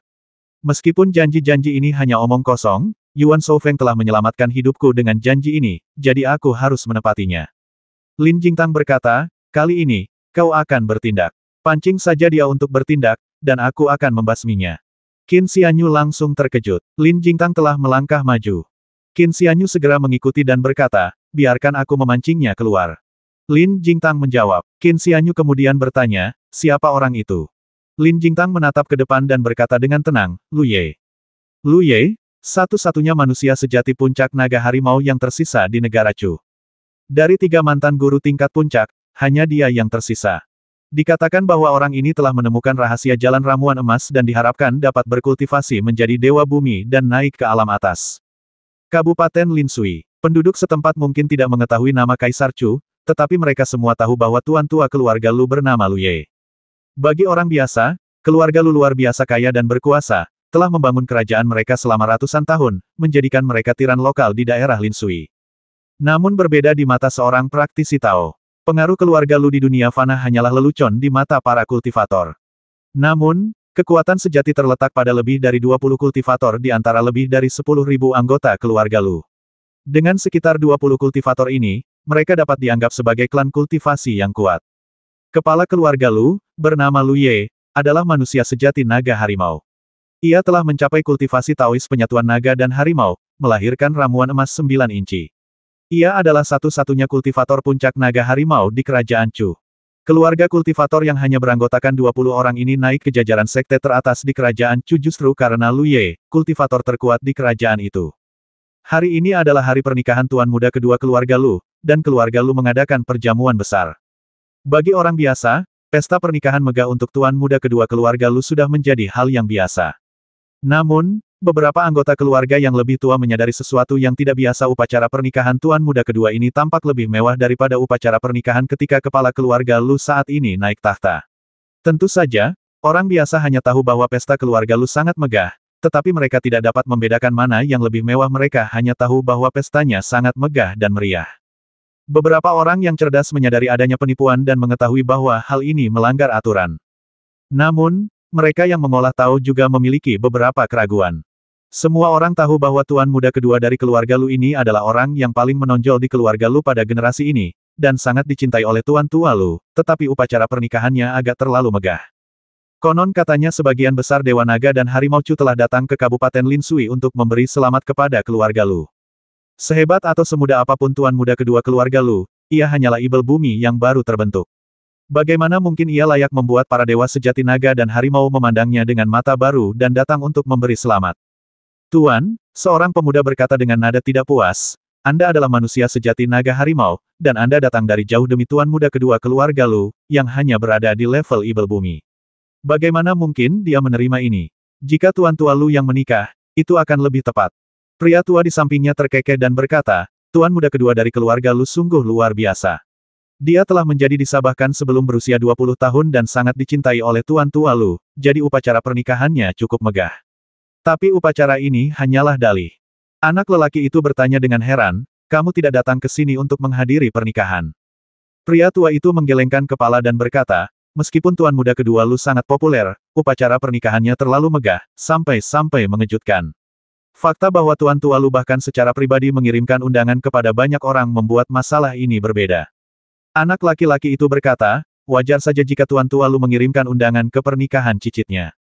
Ini tidak biasa, kata lelaki tua itu sambil tersenyum. Kau harus tahu bahwa ketika kepala keluarga Lu naik tahta beberapa tahun yang lalu, acaranya tidak semegah ini. Dan ini pertama kalinya selama bertahun-tahun tuan tua Lu mengirimkan undangan sebanyak ini. Terakhir kali adalah ketika beliau merayakan ulang tahunnya yang ke-100. Betapapun tuan muda kedua Lu sangat disayanginya, seharusnya tidak ada pesta semegah dan seramai ini. Anak laki-laki itu mengangguk dan berkata, jadi itu alasan tuan tua Lu, tapi ada hal lain yang terjadi. Orang tua itu mengangguk dan memuji, anak muda, meskipun kamu agak lamban, kamu tidak sepenuhnya bodoh. Pipi anak laki-laki itu berkedut sedikit ketika dia bertanya, Guru, apakah Anda sedang memuji saya? Orang tua itu mengangguk dengan sangat serius dan berkata, kamu pantas mendapatkan pujian seperti itu. Sebelum pemuda itu sempat berbicara, lelaki tua itu tiba-tiba menghela napas dan berkata, mungkin masih lama lagi kerajaan Chu akan memiliki orang lain di puncak alam naga dan harimau.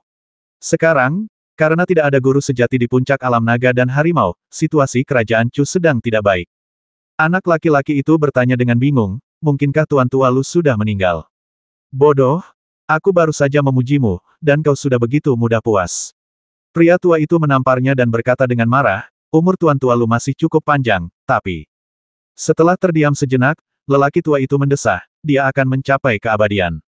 Anak laki-laki itu terkejut dan tergagap, mencapai keabadian. Seseorang benar-benar akan menjadi abadi. Setelah hening sejenak, anak laki-laki itu melompat dan berkata, ini hal yang baik. Mengapa guru mengatakan ini pertanda buruk? Pria tua itu mendesah, ini adalah kebahagiaan besar bagi tuan tua Lu, dan ini juga akan sangat meningkatkan prestise kerajaan Chu. Namun, kerajaan Chu hanya memiliki satu orang di puncak alam naga harimau. Jika dia naik, kerajaan Chu tidak akan lagi memiliki siapapun di puncak alam naga harimau, dan akan kehilangan daya cegahnya. Bahkan jika kita, para kultivator kerajaan Chu, pergi berkelana, kita akan merasa kurang percaya diri. Sang guru dan muridnya memasuki Kabupaten Linsui dan mendapati daerah itu dihiasi lentera dan bunga berwarna-warni di mana-mana. Bunga merah digantung di kedua sisi jalan, di atap rendah rumah-rumah, dan bahkan di rumah-rumah orang biasa. Rasanya seperti merayakan Tahun Baru Imlek, saat penuh kegembiraan dan perayaan bagi semua orang. Di jalan, banyak orang membicarakan tentang acara bahagia keluarga Lu. Anak laki-laki itu terkekeh dan berkata, tontonan ini, bahkan lebih besar dari pernikahan seorang kaisar. Pria tua itu berkata, status tuan tua Lu memang lebih mulia daripada kaisar. Bahkan kaisar saat ini pun harus menunjukkan rasa hormat yang besar kepadanya. Tapi jangan bicara tentang betapa meriah atau megahnya tempat ini. Ini hanyalah orang biasa di dunia fana. Jika menyangkut keluarga Lu, mungkin akan 100 atau 1000 kali lebih meriah, tetapi sebagian besar tetap saja pedagang dan pejabat. Akan meriah, tetapi akan kehilangan status seorang kultivator. Pemandangan yang sebenarnya seharusnya seperti perayaan ulang tahun Taois Pu Yuanzi dan Yang Mulia Gai dari dinasti suci Kebajikan Agung beberapa hari yang lalu. Itu akan luar biasa. Semua yang diundang adalah kultivator, berkumpul di Gunung Suci dan Tanah Spiritual. Ada burung dan binatang surgawi, anggur dan obat spiritual, dan makanan lesat. Sungguh pemandangan yang luar biasa. Anak laki-laki itu mengejek, bukankah dewa-dewa Gai terbasmi juga? Orang tua itu tetap diam. Tuan Tua Lu kemungkinan besar akan mencapai keabadian dan naik ke alam atas. Ini mungkin momen terakhir kejayaan keluarga Lu, dan juga perjamuan terakhir Tuan Tua Lu, karenanya skalanya begitu megah. Pria tua itu mendesah, sepertinya Tuan Tua Lu tidak sabar menunggu ulang tahunnya sendiri. Itulah sebabnya ia mengadakan perjamuan pernikahan yang begitu spektakuler untuk Tuan Muda kedua Lu. Sayang sekali, meskipun persahabatan kami telah terjalin lebih dari 100 tahun, sementara ia berada di ambang keabadian, aku masihlah setitik ramuan emas. Aku mungkin tidak akan pernah bisa mengumpulkan ramuan emas yang cukup untuk mencapai puncak alam naga harimau dalam hidup ini. Aku khawatir dalam beberapa dekade, ketika umurku habis, aku hanya akan menjadi seonggok tulang. Pemuda itu merasa sedikit sedih dan menghiburnya. Tidak, dulu kau dan Tuan Tua Lu bertarung berdampingan melawan pendekar pedang berjubah putih itu. Karena dia membutuhkan bantuanmu, Tuan, jelas keahliannya tidak jauh lebih baik. Kalian berdua seimbang. Sekarang Tuan Tua Lu unggul, dan kau juga tidak jauh di belakang. Mungkin dalam beberapa tahun, kau juga akan mencapai keabadian. Orang tua itu tersenyum kecut dan hendak berbicara ketika seseorang tiba-tiba berjalan melewatinya. Pria itu berpakaian putih dan menenteng pedang surgawi di punggungnya. Di belakangnya ada seorang pendeta Tao muda, anggun dan tampan, juga membawa pedang panjang. Orang ini, terlihat familiar. Orang tua itu merenung sejenak. Di dalam dan di luar kediaman keluarga Lu, lentera dan dekorasi warna-warni ada di mana-mana, bersama dengan bunga merah keberuntungan. Rumah yang telah berusia berabad-abad ini kini memancarkan lebih banyak kegembiraan dan perayaan. Banyak orang datang untuk menyampaikan ucapan selamat, kebanyakan dari keluarga kaya, pedagang, dan pejabat. Semua orang tahu bahwa keluarga Lu memiliki seorang kepala keluarga tua, yang generasinya tidak diketahui, yang berusia lebih dari 100 tahun dan seorang pria berumur panjang yang jarang muncul di depan umum. Biasanya, jika ada acara yang menggembirakan di keluarga Lu, kepala keluarga tua ini akan muncul di depan umum sekali. Hanya mereka yang mendalami Tao yang mengetahui bahwa aula depan dan aula tengah keluarga Lu adalah tempat untuk menjamu tamu, namun itu semua diperuntukkan bagi orang-orang duniawi, sedangkan halaman belakang adalah tempat tinggal mereka yang mendalami Tao. Karena reputasi keluarga Lu, Tuan Tua Lu akan selalu muncul di aula depan, dan kemudian datang ke halaman belakang untuk menghibur para praktisi Tao. Pria tua ini, Tuan Lu, belum terlalu tua, sekitar 60 tahun, belum 70 tahun. Ia mengenakan jubah panjang abu-abu muda dan tampak ramah serta mudah didekati. Ia memiliki aura yang terkendali dan hanya sedikit ramah, tanpa aura yang mengesankan dari Dewa Naga Harimau. Tak seorang pun tahu bahwa lelaki tua ini, Tuan Lu, sebenarnya berusia lebih dari 200 tahun. Namun, bagi kebanyakan orang, ia dikenal sebagai pria berusia lebih dari 100 tahun. Hari ini adalah momen membahagiakan untuk pernikahan cicitku, Luan, dan aku sangat bahagia. Tuan Tua Lu tersenyum dan berkata, Luan saat ini berada di level ibel bumi, yang masih dangkal. Untungnya, dia pekerja keras dan tekun, yang membuatku senang. Kuharap kalian semua akan menjaganya dengan baik di masa depan. Semua orang menjawab, tentu saja, Tuan Tua Lu tidak perlu khawatir tentang hal-hal ini. Semua orang tahu bahwa Tuan Tua Lu telah mengasingkan diri, memperoleh wawasan berharga, dan kini berpotensi mencapai tingkat keabadian bumi dan naik ke alam atas. Perjamuan ini, meskipun diadakan atas nama Luan, Tuan Muda kedua Lu, sebenarnya merupakan perintah dari Tuan Tua Lu. Di halaman belakang keluarga Lu, terdapat banyak kultivator, kebanyakan berstatus manusia sejati naga harimau, dan beberapa biduk langit dan ibel bumi, tetapi belum semuanya tiba. Tuan Tua Lu tampak tidak terburu-buru, berniat menunggu sampai semua orang tiba, dan para kultivator yang hadir juga tidak terburu-buru. Halaman belakang keluarga Lu adalah tempat tinggal para praktisi Tao, sementara aula depan digunakan untuk menghibur orang-orang biasa. Bagi para kultivator, orang-orang biasa yang belum berkultivasi, betapapun berkuasa, kaya, atau tinggi jabatannya, hanyalah semut yang dapat mereka hancurkan dengan mudah. Mereka hanya terikat oleh aturan dan tidak dapat mencelakai orang biasa. Namun, itu hanya dari sudut pandang seorang praktisi Tao. Kenyataannya, mereka yang datang ke keluarga Lu semuanya adalah pejabat tinggi, pedagang kaya, dan orang-orang dengan status istimewa. Tak satu pun dari mereka benar-benar orang biasa. Mengingat status keluarga Lu, bagaimana mereka bisa mengizinkan orang tak berwenang masuk? Ada lebih dari 10 penjaga di gerbang, semuanya bersenjatakan pedang. Siapapun yang ingin memasuki rumah besar untuk memberikan ucapan selamat harus diundang. Tanpa undangan, bahkan jika Anda membawa ratusan pon emas dan perak sebagai hadiah, Anda tidak akan bisa masuk. Ketika orang biasa mengadakan pernikahan, mereka menyambut siapapun yang datang, sebagian untuk keberuntungan dan sebagian lagi agar tidak menyinggung siapapun. Hanya keluarga sekelas Lu yang tidak memiliki keraguan seperti itu dan menolak orang dengan cara seperti ini. Kalian berdua ingin berhenti sekarang. Seorang penjaga menghalangi jalan mereka dan dengan hormat bertanya, apakah kalian berdua punya undangan? Pria di hadapan mereka berpakaian putih, memancarkan aura dunia lain yang luar biasa. Pendeta Tao muda di belakangnya juga tampan dan anggun, dengan sikap tenang dan elegan. Dilihat dari pakaian dan sikap mereka, keduanya jelas bukan orang biasa, kemungkinan besar mereka adalah tamu terhormat yang diundang oleh keluarga Lu. Pertanyaan penjaga itu hanyalah pertanyaan biasa, bukan upaya mempersulit keadaan, karena itulah nada bicaranya terdengar penuh hormat. Namun, mereka berdua datang dengan tangan kosong, tanpa membawa hadiah apapun. Mungkinkah mereka bermaksud menggunakan pedang di punggung mereka sebagai hadiah? Tepat saat saya memikirkan hal itu, saya perhatikan kedua orang itu tidak berhenti. Apa yang kalian berdua rencanakan? Sebagai pengawal keluarga Lu, ia 3 kali lebih kuat daripada komandan pengawal kekaisaran. Merasa ada yang tidak beres, pria itu segera menghunus pedangnya dan berteriak, berhenti. Sekitar selusin penjaga di belakangnya semuanya menghunus pedang. Sekitar selusin penjaga ini, memancarkan aura yang mengesankan, semuanya adalah ahli bela diri yang telah menodai hidup mereka dengan darah, dan semuanya telah mengembangkan kekuatan batin. Aura gabungan dari sekitar selusin ahli kekuatan batin ini cukup untuk menghancurkan orang biasa yang pemalu hingga mati. Akan tetapi, lelaki berpakaian putih yang menenteng pedang di depan tetap tidak berhenti. Ekspresinya acuh tak acuh, tatapannya tak tergoyahkan, dan langkahnya tetap mantap tanpa jeda sedikit pun. Dia masuk melalui gerbang utama kediaman keluarga Lu. Tidak ada kendala. Qin Xianyu mengikuti di belakang Lin Jingtang dan terkejut mendapati belasan master energi internal yang siap menyerang dan memancarkan aura pembasmi tiba-tiba membeku.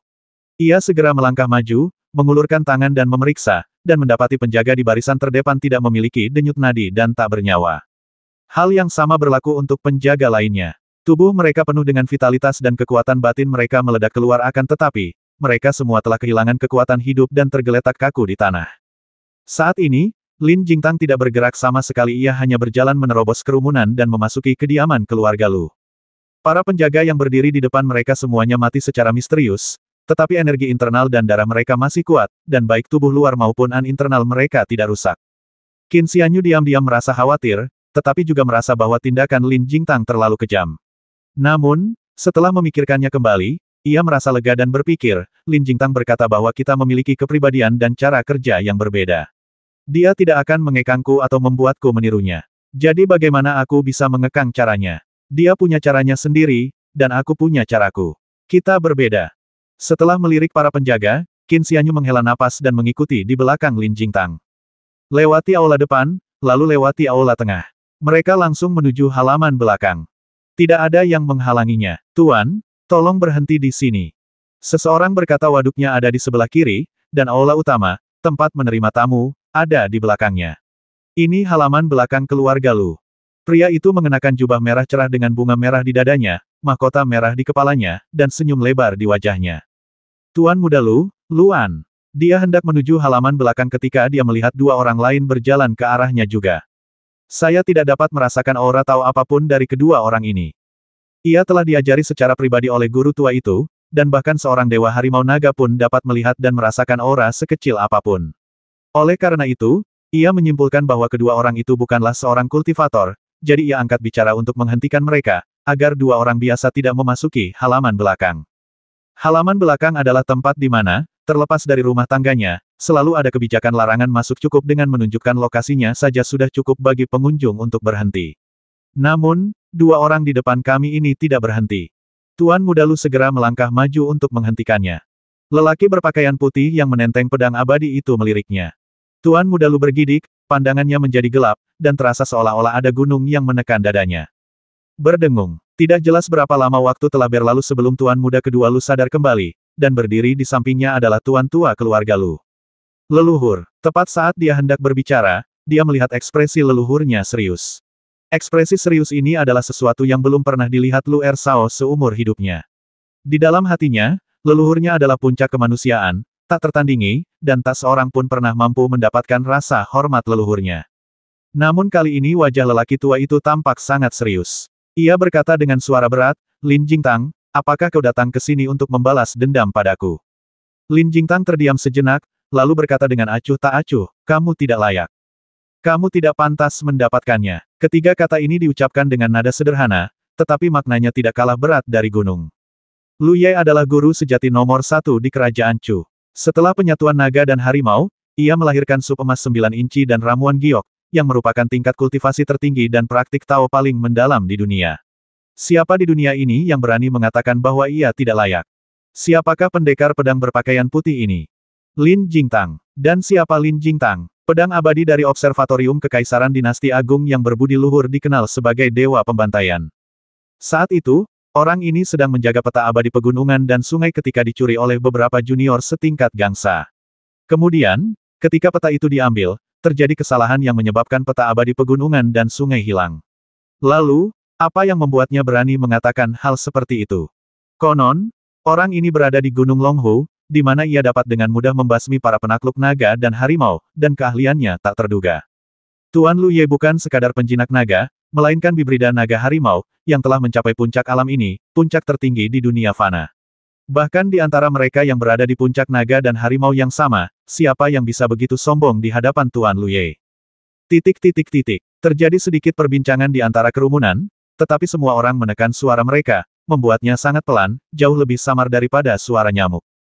Suasana di halaman belakang agak suram. Mereka yang tingkat kultivasinya rendah hampir tidak mampu menahannya, wajah mereka menjadi pucat dan nafas mereka menjadi sesak. Lu Ye menarik napas dalam-dalam dan berkata dengan suara berat, "Lin Jingtang, Yuan Shoufeng telah menyelamatkan hidupmu saat itu dan berjanji untuk tidak mencari masalah dengan kami lagi. Apakah kau akan mengingkari janjimu?" Lin Jingtang berkata, "Janji macam apa yang kau bicarakan? Aku tidak mengucapkan sepatah kata pun tentang janji-janji yang kau buat saat itu. Aku tidak punya waktu untuk berjanji padamu, jadi bagaimana kau bisa bicara tentang mengingkari janji?" Ekspresi Lu Ye sedikit berubah, dan berbagai pikiran berkecamuk di benaknya. Tiba-tiba, ia berkata tajam, "Jadi begini murahnya janji Yuan Shoufeng. Jika kau mengingkari janjimu hari ini, mari kita lihat bagaimana Yuan Shoufeng akan berdiri di berbagai negara bagian Yusu. Wajah apa yang akan dimiliki observatorium kekaisarannya untuk mengendalikan ketertiban suatu negara?" Lin Jingtang berdiri dengan tangan di belakang punggungnya dan berkata dengan tenang, "Baiklah. Karena Yuan Shoufeng ada di sini, aku akan memberinya muka." Lu Ye merasa sedikit lega. Ia teringat masa lalu, ketika pendekar pedang berjubah putih ini masih terluka parah. Bahkan dengan kultivasi naga harimaunya yang sudah mencapai puncak dan bantuan 15 dewa sejati naga harimau, ia tetap tak mampu mengalahkannya. Bahkan tanpa campur tangan Yuan Shoufeng, mereka mungkin takkan mampu membasmi pria ini. Bahkan ketika terluka parah, ia tetap seperti ini. Sekarang, pria yang dikenal sebagai Dewa Pembantai ini jelas telah pulih dari luka-lukanya. Setelah lebih dari 30 tahun, ia bahkan lebih kuat dari sebelumnya. Lu Ye benar-benar tidak yakin bisa mengalahkannya. Meskipun kultivasinya sendiri telah meningkat pesat selama 30 tahun terakhir, ia tidak berani mengklaim kemenangan. Qin Xianyu berdiri di samping, merasa bahwa Lin Jingtang sangat menawan. Lin Jingtang tidak pernah menganggap serius Lu Ye dan kelompoknya, jadi perjalanan ini bukan untuk balas dendam. Ia hanya datang demi buah vermilion. Namun, Lin Jingtang tidak mau bicara baginya, membasmi Lu Ye juga mudah saja. Itu hanya sesuatu yang saya lakukan berdasarkan keinginan hati. Qin Xianyu samar-samar ingat bahwa, menurut cerita di buku itu, sebagai pelayan Lin Jingtang, dia seharusnya berbicara mewakili senior yang pendiam ini dan menyampaikan maksudnya atas namanya. Qin Xianyu berdiri di sampingnya, sedikit ragu, lalu akhirnya menghela napas. "Tuan Lu hanya perlu menyerahkan buah vermilion, dan semua masalah masa lalu akan terlupakan. Kita pergi sekarang." Kata-kata ini dimaksudkan sebagai bujukan. Ia mengasihani Lu Ye yang telah berkultivasi selama lebih dari 200 tahun dan mengarahkannya ke suatu arah. Jika ia menyerahkan buah vermilion, ia dapat menyelamatkan hidupnya dan mempertahankan 200 tahun kultivasinya. Bagi orang luar, kata-kata ini terdengar arogan dan mendominasi. Semua orang tahu bahwa buah vermilion adalah harta karun tertinggi, dan bahwa guru tua Lu Ye telah mengasingkan diri selama bertahun-tahun, memahami Dao Agung Dewa Bumi.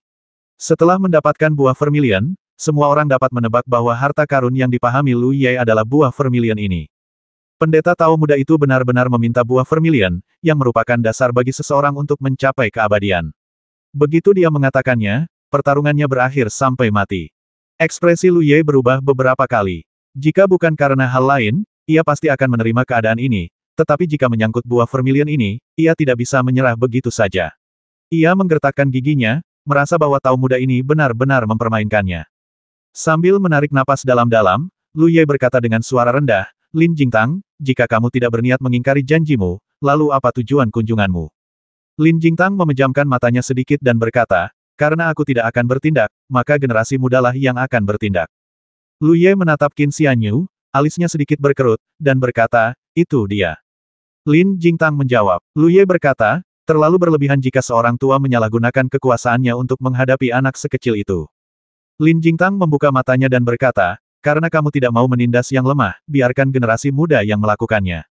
Jika generasi mudamu tidak bisa bertahan, alangkah baiknya jika kamu bisa menyingkirkan wajah lamamu dan bertindak sendiri. Ekspresi Lu Ye muram. Setelah mengatakan ini, semua orang samar-samar mengerti bahwa Tuan Lu Ye sangat berhati-hati dalam kata-kata dan nadanya, dan bahwa dia sangat waspada terhadap Lin Jingtang, bahkan agak takut padanya. Luan menelan ludah, berpikir dalam hati, nenek moyang kita adalah guru nomor 1 di Chu, ahli yang tak tertandingi di dunia. Mengapa dia begitu waspada terhadap Lin Jingtang ini? Setelah merenung sejenak, Lu Ye menatap Qin Xianyu dan bertanya, bagaimana aku harus memanggilmu, pendeta Tao muda? Qin Xianyu membungkuk sedikit dan berkata, nama Buddha saya adalah Yu Hua. Semua orang tercengang pada awalnya, dan kemudian napas mereka hampir berhenti. Dewa sejati yang telah naik. Siapakah yang membasmi Taois Yanfen, Dewa Gai? Wajah Lu Ye menjadi gelap. Ia menoleh ke arah Lin Jingtang dan berkata, apakah ini junior yang kau bicarakan? Lin Jingtang berkata dengan tenang, usianya tidak lebih dari 20 tahun. Dia datang bersamaku kali ini. Apakah dia bukan junior? Atau apakah dia leluhur yang lebih senior? Nafas Lu Ye tersengal-sengal, dan dia tidak dapat berkata apa-apa. Lin Jingtang berkata, mari kita lakukan pertukaran singkat antar junior, yang bisa dianggap sebagai sesi sparring tidak langsung. Aku tidak punya waktu untuk disia-siakan denganmu. Kamu bisa memutuskan sendiri dalam 3 tarikan napas. Lu Ye menarik napas dalam-dalam dan berkata, Luan. Ekspresi Tuan Muda Lu sedikit berubah. Ia melirik pendeta Tao muda ternama di hadapannya, hatinya terasa berat. Namun, ia lebih percaya pada leluhurnya dan tetap berjalan menghampiri. Di antara para kultivator, beberapa yang menyukai keluarga Lu merasa bahwa Lin Jingtang dan Raja Sejati Berbulu ini terlalu agresif. Tiba-tiba, seseorang melangkah maju dan berkata kepada Qin Xianyu, mengapa Tuan Sejati harus terlibat dalam kekacauan ini? Sebagai manusia sejati naga harimau, kultivasimu sangat mendalam. Kau pernah membasmi manusia sejati naga harimau nomor 1 dari dinasti suci kebajikan agung. Perbuatanmu sungguh menggemparkan. Kau setara dengan manusia sejati tua Lu. Sekarang kau menyerang seorang junior setingkat ibel bumi. Bukankah itu terlalu berlebihan untuk menindas yang lemah? Memanggil, Lin Jingtang melambaikan tangannya, dan cahaya putih terbang keluar. Mereka yang telah mencapai puncak alam Qi dan Sa terjatuh ke tanah, darah mengucur dari lubang di dahi mereka. Lin Jingtang. Kau keterlaluan. Seorang pria kekar lain melangkah maju dan berteriak, pembantaian yang begitu biadab. Kilatan cahaya putih, dan lelaki kekar itu jatuh ke tanah. Keributan terjadi di antara para praktisi Tao, dan beberapa menjadi tidak teanisir. Wajah Lu Ye menjadi gelap. Ia melirik ke belakang, merenungkan apakah ia bisa membangkitkan kemarahan publik dan memprovokasi serangan kolektif. Tepat ketika kerumunan kultivator mulai gempar, Lin Jingtang berdiri dengan kedua tangan di belakang punggungnya dan berkata dengan tenang, apa yang ingin kalian ganggu? Tatapannya menyapu kerumunan dengan tenang. Segala sesuatu yang terlihat tenang, angin dan ombak telah mereda. Tak seorang pun berbicara lagi.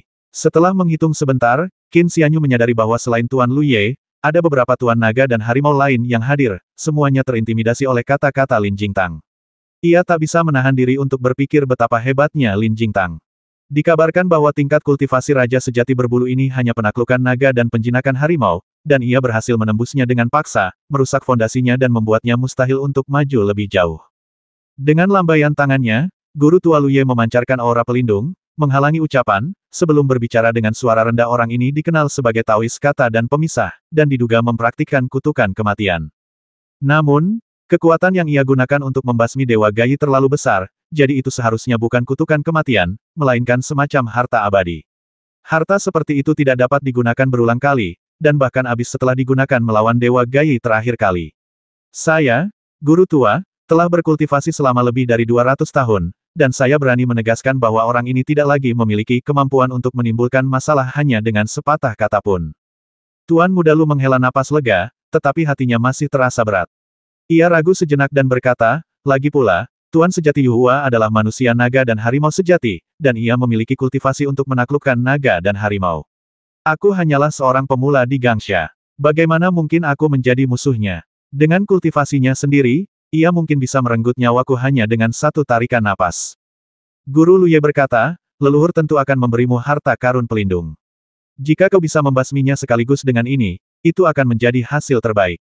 Tuan Muda kedua menggertakkan giginya dan berkata, siapa Lin Jingtang ini? Dengan kemampuan leluhur tua itu, mengapa kita harus begitu waspada? Tuan Lu menghela napas, keahlian orang ini sungguh menakjubkan. Meskipun aku berada di puncak alam naga harimau, aku tidak berani mengklaim kemenangan. Karena dia telah bergerak sebagai raja sejati berbulu, aku akan ikut dengannya. Jika kau bisa membasmi raja sejati berbulu, mengingat kultivasi dan status Lin Jingtang, dia harus mundur sesuai instruksi dan tidak bergerak. Tuan Muda kedua berkata, bagaimana jika kita tidak bisa membasminya? Tuan Luye merenung sejenak sebelum berkata, jika dia tidak mati di tempat, maka dengan kemampuan Lin Jingtang, kemungkinan besar dia akan diam-diam membantunya pulih. Dengan metode Lin Jingtang, bahkan aku, sang patriark, mungkin tidak akan bisa melihatnya. Pada saat itu, kau akan berada dalam bahaya. Setelah kau dikalahkan, aku tidak punya pilihan selain menyerahkan buah vermilion untuk menyelamatkan hidupku. Baru pada saat itulah Tuan Muda kedua menyadari ancaman mencengangkan yang ditimbulkan Lin Jingtang terhadap leluhurnya. Rasa dingin menjalar di tulang punggungnya saat ia memandang ke balik aura pelindung, tatapannya jatuh pada pendeta Tao muda itu. Ia teringat bahwa pria ini pernah membasmi seorang ahli naga harimau tingkat puncak, dan ia sendiri ahli dalam menaklukkan naga dan harimau. Memikirkan hal ini, Tuan Muda kedua merasakan hawa dingin menjalar di tulang punggungnya.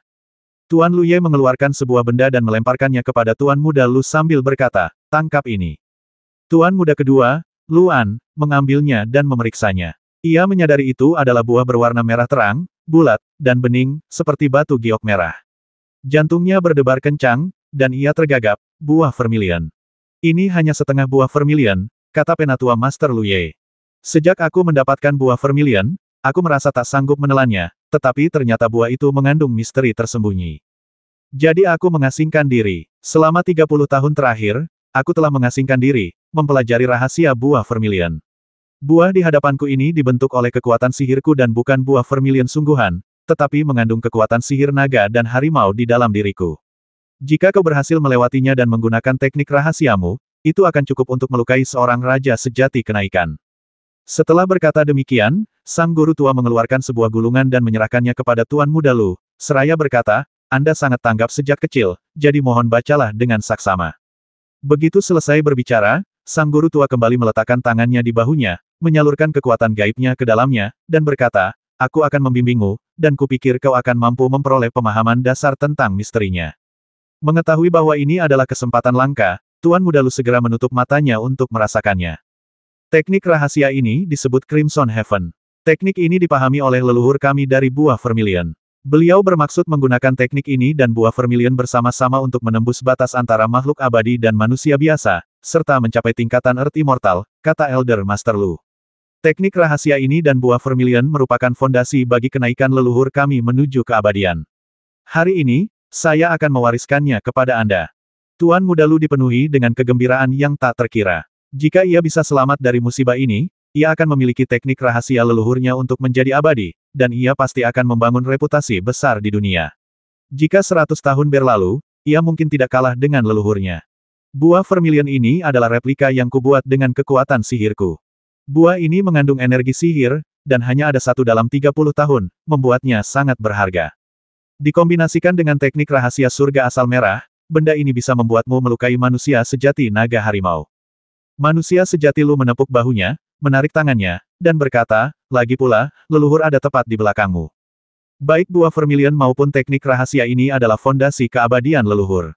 Aku diam-diam membantumu, dan energi sihir serta aura kita berasal dari sumber yang sama.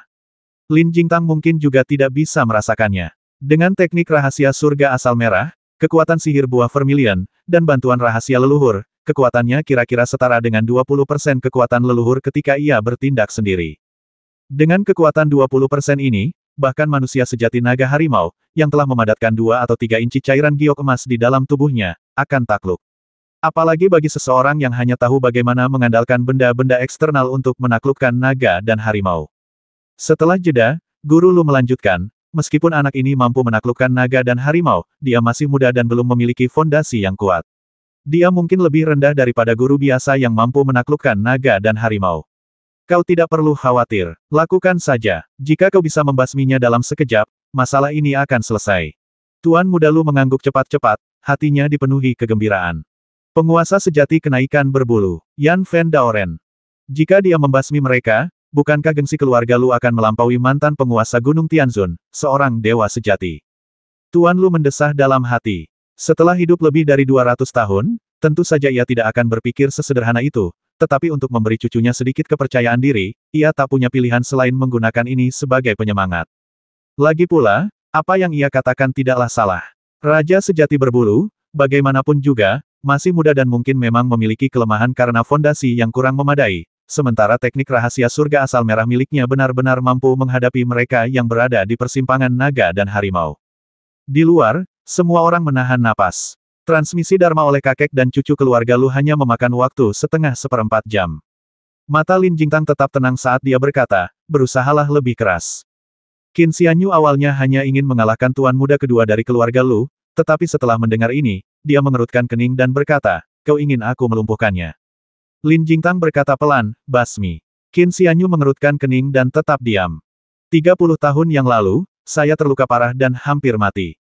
Kemudian, saya bertemu dengan seorang junior setingkat Gang Sa dan hampir disergap olehnya. Lin Jingtang berkata, seperti kata pepatah, naga di air dangkal diejek oleh udang, dan harimau di dataran diganggu oleh guk-guk. Sekalipun lawannya hanyalah seekor semut dan Anda tidak menganggapnya serius, Anda bisa membiarkannya saja jika tidak bertindak, tetapi begitu Anda bertindak, Anda tidak akan menunjukkan belas kasihan. Lin Jingtang berbalik dan berkata, tidak apa-apa kalau kita tidak bergerak, tapi karena kita akan menyerangnya, kita tidak boleh menahan diri. Qin Xianyu merenung sejenak dan berkata, aku mengerti alasannya, tapi dia tidak punya dendam padaku, jadi kenapa aku harus? Lin Jingtang berkata, mulai hari ini dan seterusnya, kita akan menjadi musuh bebuyutan. Qin Xianyu terdiam sejenak, lalu akhirnya menghela napas, jika aku tahu ini akan terjadi, aku seharusnya tidak ikut denganmu. Lin Jingtang berbalik, tertawa dingin, dan berkata, kalau kau tidak datang, aku akan mengikatmu dan membawamu ke sini. Apa kau berharap aku bertanggung jawab penuh atas masalahmu? Qin Xianyu bertanya dengan bingung, urusanku. Lin Jingtang tidak menjawab. Pada saat ini, aura energi jahat di depan mereka terbuka lebar, dan Luan, tuan muda kedua dari keluarga Lu, melangkah keluar darinya. Tuan muda kedua mengenakan jubah merah terang dengan bunga merah di dadanya, memancarkan aura pesta, namun wajahnya dipenuhi dengan niat membasmi. Qin Xianyu menghela napas dan berjalan maju juga. Tuan muda Lu membungkuk sedikit dan berkata, mohon berilah aku pencerahan, Tuan sejati Yuhua. Tepat saat Qin Xianyu hendak membalas salam itu, gelombang panas besar melandanya. Ternyata Tuan muda Lu sama sekali tidak berhenti. Ia mengangkat kepalanya dan melancarkan serangan dahsyat dengan sedikit serangan diam-diam. Buah merahnya dibuang. Teknik rahasia surgawi primordial merah dilepaskan. Kekuatan sihir yang luar biasa terpancar dari belakangnya, disalurkan melalui tubuhnya sendiri dan dilepaskan menggunakan teknik rahasia surga asal merah. Qi Yuantian. Itu adalah hamparan cahaya merah menyala yang luas, bagaikan api, bergulung-gulung bagaikan air pasang, yang semuanya tertahan dan menyerang ke arah Qin Xianyu. Buah merah dilemparkan ke udara, dan ketika terkena teknik rahasia ini, buah itu langsung berubah menjadi aliran merah dan menyatu dengan teknik tersebut. Teknik rahasia surgawi primordial merah tua ini masih terbatas pada area sekitar 10 kaki, tetapi auranya puluhan atau bahkan ratusan kali lebih kuat. Saat Luan merapal mantra, dia merasakan sensasi terbakar di punggungnya lalu merasakan kekuatan sihir yang sangat besar mengalir ke dalam dirinya dari belakang, mengalir melalui meridiannya, melalui lengannya, ke telapak tangannya, lalu mengalir keluar dengan teknik rahasia surga asal merah tua. Dengan suara gemuruh yang memekakkan telinga, teknik rahasia itu, bagaikan gelombang berukuran beberapa kaki, menghantam mereka. Gelombang panas itu sangat hebat, seolah-olah berasal dari magma. Bahkan dari jarak beberapa kaki, setiap orang masih bisa merasakan panas menerpa mereka, yang sulit untuk ditahan. Qin Xianyu tidak menyangka Luan akan begitu tegas. Saat ia bereaksi, gelombang lava sudah menerjangnya. Dia mengangkat telapak tangan kirinya. Cahaya biru dan putih yang terang di telapak tanganku menyilaukan dan menusuk mata. Guntur itu mengguncang seluruh keluarga Lu. Yang mereka lihat hanyalah sambaran petir yang menyambar aliran air bagai lahar. Sihir guntur. Ekspresi Tuan Tua Lu berubah drastis. Di antara para kultivator lainnya, hanya sedikit yang mengetahui rumor bahwa Raja Sejati Yuhua memiliki sihir petir. Namun, Tuan Tua Lu, yang percaya diri dengan kultivasi naga harimaunya yang berada di puncak, jarang repot-repot menyelidiki kemampuan para dewa sejati naga harimau yang baru. Baginya, para junior ini tidak terlalu penting. Ia hanya mengetahui nama Raja Sejati Yuhua karena ia telah membasmi Dewa Gai, tetapi sebagai seseorang yang memiliki potensi untuk berkultivasi ke alam abadi bumi, ia merasa tidak memiliki hubungan apapun dengan Raja Sejati Yuhua dan hanya mengetahui namanya. Ia tidak pernah menyelidiki kemampuannya. Sihir petir, sihir yang paling mendominasi dan ganas. Mengandung kekuatan surgawi dan konon merupakan teknik surgawi, jarang muncul di alam fana. Raja sejati kenaikan berbulu ini adalah seorang pendekar yang dapat menaklukkan naga dan harimau, tetapi sihir petirnya sangat mendominasi, bahkan lebih kuat daripada seni Taois lain yang setingkat, dan mungkin sebanding dengan seni Taois yang dilakukan oleh seseorang yang telah menyatu dengan naga dan harimau. Tuan Tua Lu menggertakkan giginya, lalu tiba-tiba menjulurkan lidah dan menggigitnya. Darah muncrat dan mendarat di telapak tangannya. Kemudian, memanfaatkan keadaan kacau dan terdistorsi dari teknik rahasia surga asal merah, ia diam-diam meletakkan telapak tangannya di punggung Luan. Langkah ini sangat berisiko. Jika Lin Jingtang menemukan petunjuknya, kemungkinan besar Lin Jingtang akan memanfaatkan kesempatan itu untuk menyerang. Namun, ia tak peduli. Ia mengorbankan sebagian esensi vitalnya dan jatuh ke puncak alam naga harimau. Dengan demikian, ia meningkatkan kekuatan teknik rahasia surga asal merah milik Luan sebesar 10%. Bang! Semburan magma itu sebagian hancur oleh petir, dan sisanya menenggelamkan Qin Xianyu, yang berada sekitar 3 meter di depannya. Terdengar teriakan kaget dari kerumunan. Sang abadi berbulu benar-benar tertelan. Dihancurkan oleh teknik rahasia ini. Bahkan di puncak alam naga dan harimau, seseorang masih terbuat dari daging dan darah. Bagaimana seseorang dapat menahan teknik Tao yang seperti magma. Luan sangat gembira. Tuan Tua Lu menghela napas lega, tetapi ketika dia menatap Lin Jingtang lagi, ekspresinya sedikit berubah, dan matanya dipenuhi keraguan dan keterkejutan. Ekspresi Lin Jingtang acuh tak acuh, dan tatapannya juga sama acuh tak acuh. Dengan suara keras lainnya, magma terbelah ke kedua sisi. Bagian ujung pedang menonjol dan jatuh perlahan. Magma itu bergulir lewat, memperlihatkan pemandangan di dalamnya. Dengan satu tangan membentuk segel tangan, penguasa sejati Yuhua menekan tanah, sementara dengan tangan lainnya menghunus pedangnya, ia memisahkan magma dari tanah. Seperti kata pepatah, Anda tidak dapat memotong air dengan pisau, tetapi dengan tingkat kultivasi Qin Xianyu, ia dapat memisahkan aliran air biasa dan juga memotong air seperti lava ini. Segel penghubung bumi, keahlian khas Yuan Shoufeng, kepala observatorium kekaisaran dinasti agung yang berbudi luhur.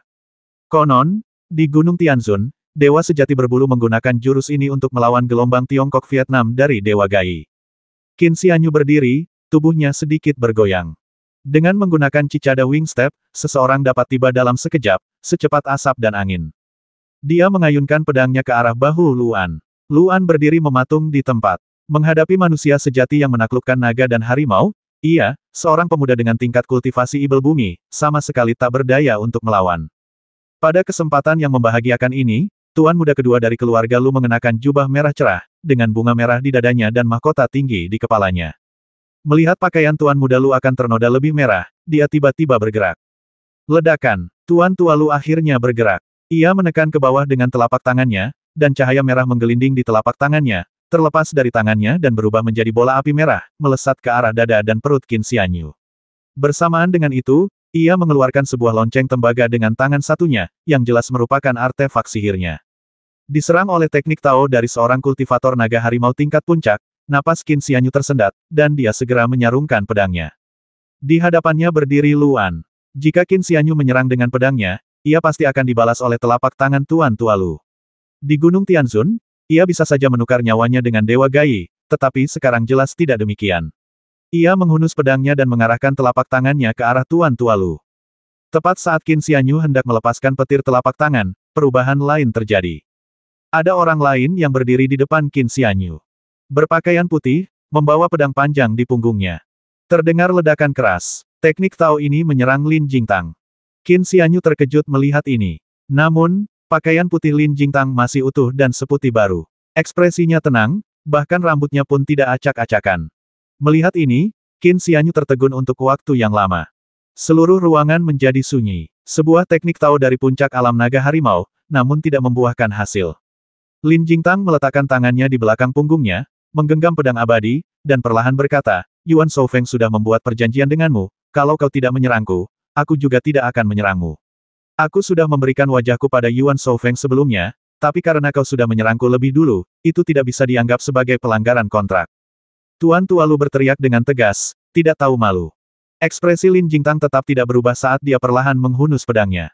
Pedang abadi itu berwarna putih bersih, seperti embun beku dan salju, seperti seberkas cahaya putih, dengan aura yang samar dan sulit dipahami.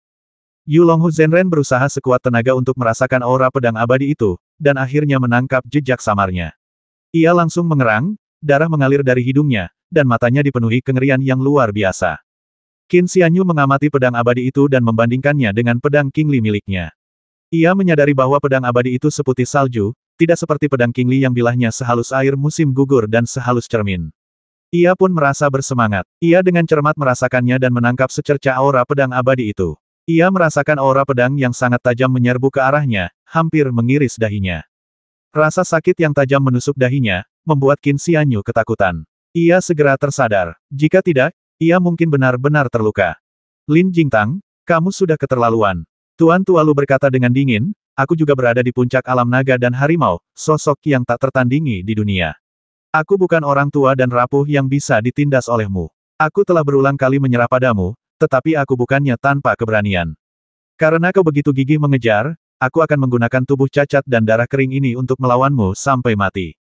Master Tualu ini telah memahami makna mendalam Dao Agung dan menemukan jalan untuk memadatkan eliksir emas, dengan potensi untuk berkultivasi menjadi dewa bumi dan naik ke alam abadi. Ia tidak ingin bertarung dengan siapapun, agar tidak menguras kekuatan magisnya sendiri, melainkan berfokus untuk mengumpulkan kekuatan magis, berniat menggunakannya untuk menerobos ke alam dewa bumi. Sebelumnya, dia tahu bahwa dirinya bukan tandingan Lin Jingtang dan karena itu tidak mau bergerak. Pada saat ini, tidak ada jalan keluar dari musibah ini. Satu-satunya pilihan adalah melawan. Konon, ketika leluhur Dao mencapai pencerahan, para ibel datang untuk menghalanginya. Bahkan kitab suci Buddha mencatat bahwa ketika sang Buddha mencapai tubuh emasnya, beliau juga diserang oleh para ibel surgawi. Tuan Tualu mengangkat lonceng tembaga dan berkata, Lin Jingtang, mungkin kaulah kesengsaraan yang akan membantuku mencapai keabadian. Hari ini aku akan mematahkan kesengsaraan ini dan menggunakannya sebagai batu loncatan untuk membantuku mencapai keabadian.